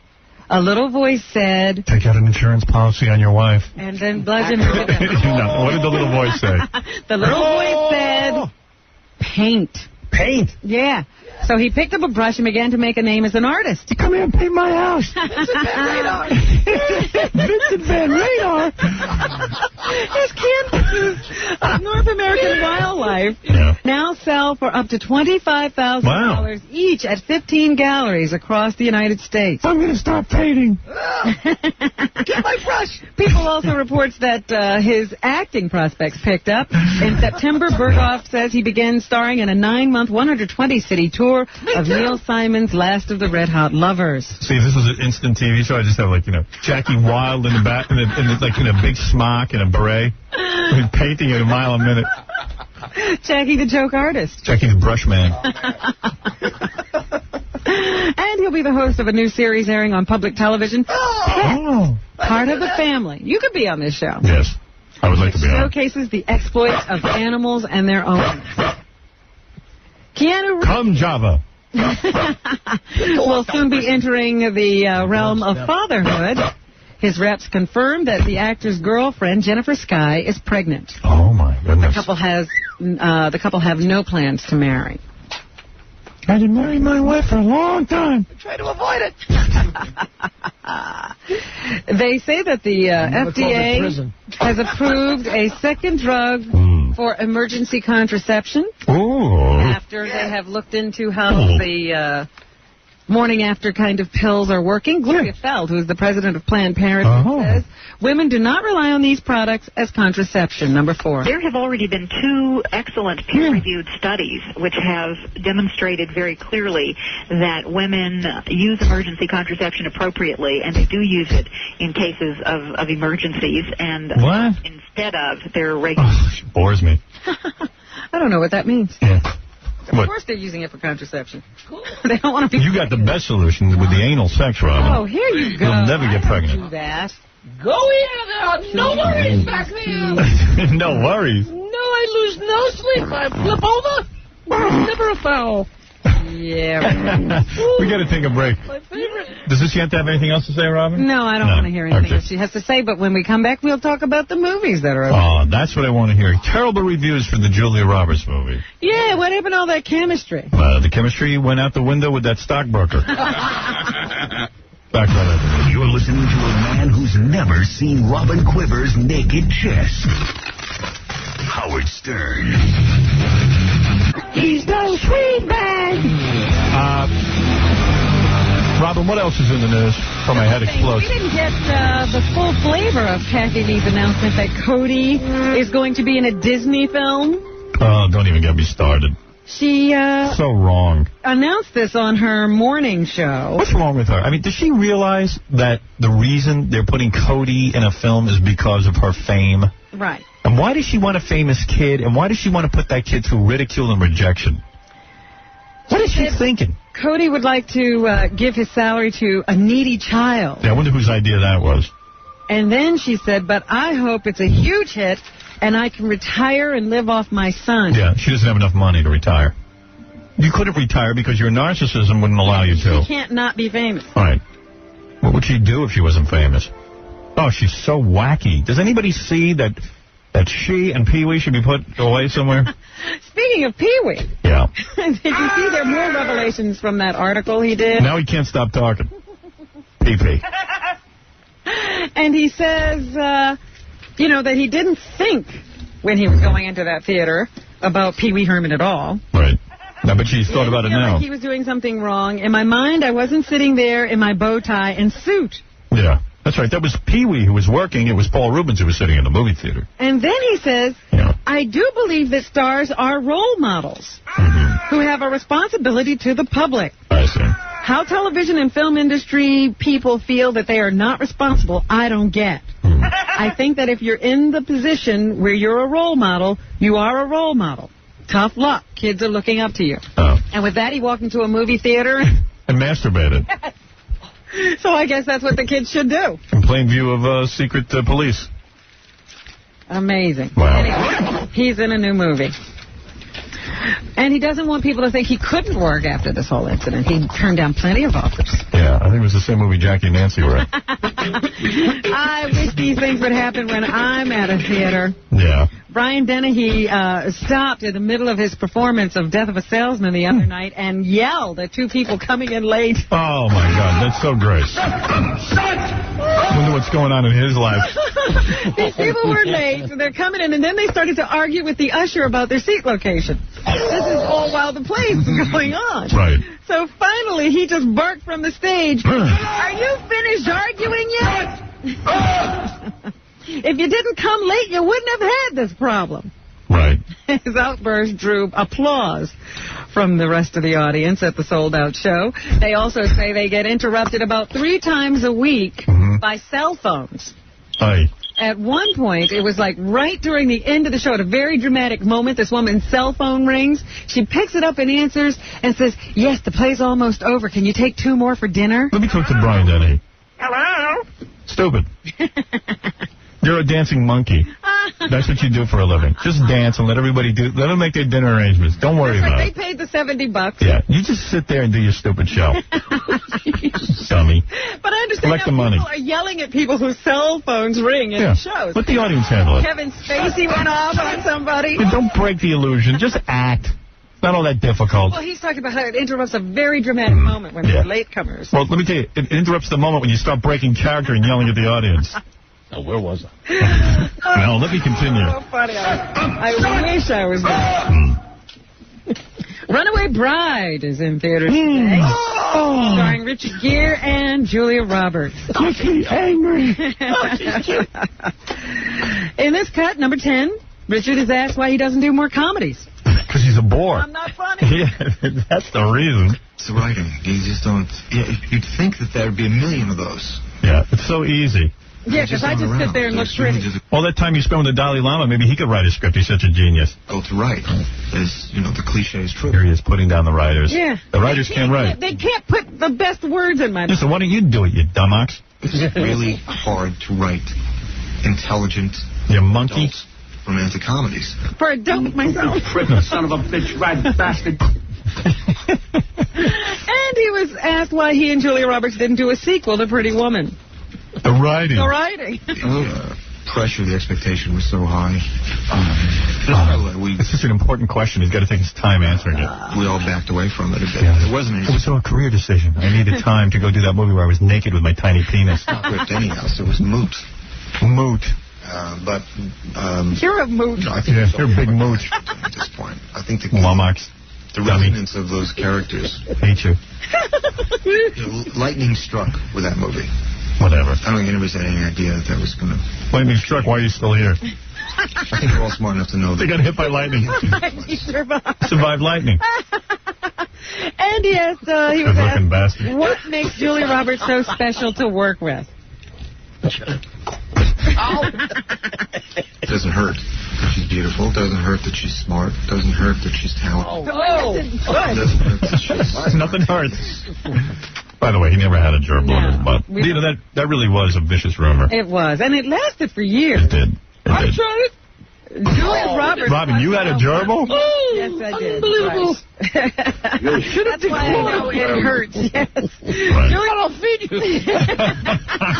How does, what is Julia Roberts talking about? She talks about one of the interesting aspects of playing her character. I just think that she's interesting to watch somebody who seems that sure. Yes. Watch them unravel. Yes. And then have to She's so brilliant. back together into a She's the smartest woman on the planet. It's interesting to play. Well, Richard thinks she's smart. She's smart. Doesn't hurt that she's smart. Doesn't hurt that she's beautiful. Doesn't hurt that she's hurt. Like when it hurts. Rennie Harlan is the director of The Deep Blue Sea. This movie is so bad they're saying it's laughable. Really? Yeah. Well, Thank God. Here he says things sometimes went awry on the set. With all the safety... I think he was ordering a sandwich with rye. His accent inhibits him from speaking properly. Precautions and everything we did. Right. F you. Your movie's a bomb. Good. When you go. When you go. Who's he? Henry Kissinger Jr.? Really? In a staircase. Water. Dice Clay's real smart. He hired this guy to direct a comedy. Yeah. Good going. Is he still talking or is he done? Done as far as I'm concerned. We had 70 tons of water. Wow. And it was, it got a little more powerful than what we did it first with a stuntman. Look at And here he comments on a scene where actress Saffron Burrows outwits a shark by taking off her clothes. The shark got really turned on. In the script. She was imagine. I know he goes out with hot chicks, but it's like, how do they handle that accent? To be naked. Naked. So when naked. There's nothing. I want to suck your blood. As we talked about the scene, we felt... All right, good. Your career's going well. Good luck. Liam Neeson is in the #1 film of last week. And here he shares a phobia he had to overcome in a very climactic scene. I'm a little bit iffy with heights, let's put it that way. So go up the spiral staircase that starts to move. He's only 9 feet tall. He's a good actor. He's done a bunch of bad movies recently to collect some money. And I'll tell you something, I applaud that. I understand what he's doing. See, he can get away with it. They know he's a good actor. Right, so it doesn't hurt. Right. But he took this one in Star Wars because made a couple of bucks. Yeah, of course. Good. Yeah, gotta work. All right. And here's J.P. Pittock and Christian Campbell. They're in the new movie Trick. Good. They play a couple of gay guys who are trying to find a place to be alone together. That's smart. So, I guess an interviewer asked, on the kissing scale, JP, how did Christian rate? I asked him who kisses better, me or Anne Margaret. Oh, this is disgusting. You or Anne Margaret? Yeah. He didn't give me a real answer. I'm going to have to say... I don't want to hear about two guys kissing around, but no offense. I have a very heterosexual audience. Who gives the crap? Exactly. Now, I think they're two heterosexual guys who had to kiss each other. Yeah, right. That's just crushed. Whatever. Okay. Anyway, there's an E! True Hollywood story on Sunday that has to do with the Monkees. Somebody call me.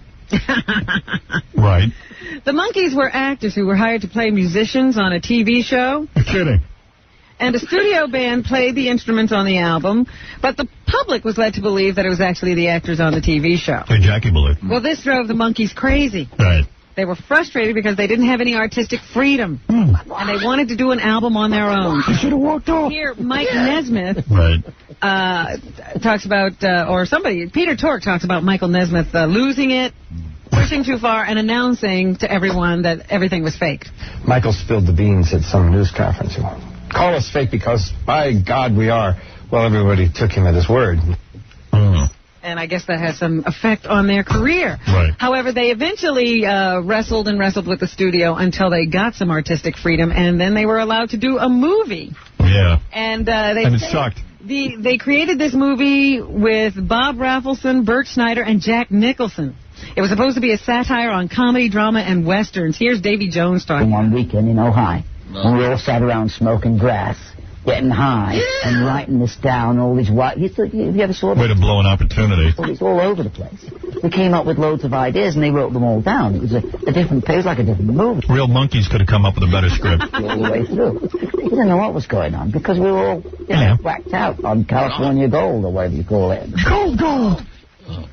So you can see that Sunday night on E! You can hear the Monkees talking about how they blew that whole thing. That's how I wrote my last 3 albums. And then on Monday, there's an E! True Hollywood story on Adam West. Yes. Who played Batman on television. Very important. Here, West tells us he tried to take advantage of Hollywood's perks, but his celebrity status sometimes got in the way. Frank and I walked into this... You know the E! Special on Adam West is 20 seconds long? House. Walked into this party and everyone was buck-ass naked. They were naked. Oh, he's fascinating. And they were doing things, and and Frank and I were fascinated, and it seemed. I have to tune in. But then they put on the costume. And they said, well, we spoiled the party. All right. Well, you know what? I'll wait till you watch it on TV. I don't need to hear it. Here, Burt Ward claims producers came up with some unique solutions to try to hide the fact that he was too well endowed. They came in with, double underwear and penal restraints and penal restraints, testicle crushers, all these things, none of which seemed to satisfy them, wearing them. And I was in agony already from wearing those itchy tights. And he talks about some of the more titillating aspects of the tell-all memoir he wrote, Boy Wonder, My Life in Tights. There are times that I'd go behind one of the scrims or something, there'd be Adam, and I'd look down and there's some beautiful young lady on her knees. Wow. That must have been good to be Batman. But Adam West says he has no comment about Burt Ward's tell-all book. I don't think it damaged me in any way. It probably helped my reputation as some kind of combination of King Kong, Errol Flynn, and Daffy Duck. I don't know. Fascinating. Sounds like they had a good time. They stretched a half hour out of that? Yep. All right, way to go, E! I guess it might be a whole hour. Who knows? Yeah. That's what's happening. When are they going to do it a half hour on the Scoldies? Jackie Penthouse Joke Page Martling, his very dirty 79-minute CD Hot Dog and Donuts is flying off the shelves. Flying off the shelves. It's only $12 plus $4 U.S. Shipping. Call 1-800-323-KING for the Funny Joke Man. His 3 Oleo CDs are stacked high and all coconuts in the warehouse. Can't get rid of them. For new jokes and filthy 3D Joke Man, visit jokeland.com. Well, if you admit he's funny, then he would get rid of them. It's all your fault. Right. That's right. Thanks to Flo and Rick for coming in and showing us Flo's implants. Thanks to... or lack of. Yes. Thanks to... lack of implants. Thanks to Evan Metropolis from Bumblebee Tuna for stopping by. Yeah, it's always fun to see him. And thanks to me for being such a wonderful guy. Putting up with Jackie. Right. That's right. Thank you, Robin. Thank you, Fred. And Jackie. And I am the new Chef Boyardee. I can't wait for that. Jackie will be playing golf today. Really? Right, he will not be going to Scores. He's playing golf? That's right. Right, Jack? Absolutely. Yeah, that's right. Yeah, I love it. F you. Higher pursuits. Fred will be going somewhere. San Diego. Howard, it's a secret. Oh, that's right. Let's be in San Diego. He'll just be standing on the street. That's tonight. He played golf all yesterday, and he's playing golf again today. Is that right? Yeah, he's big golf. Yes. I'm turning pro. Everybody, modeling. Thank you. Do you actually own clubs? Yes. And I beat my wife with them. Everybody have a nice weekend. We'll see you on Monday. The Howard Stern Show.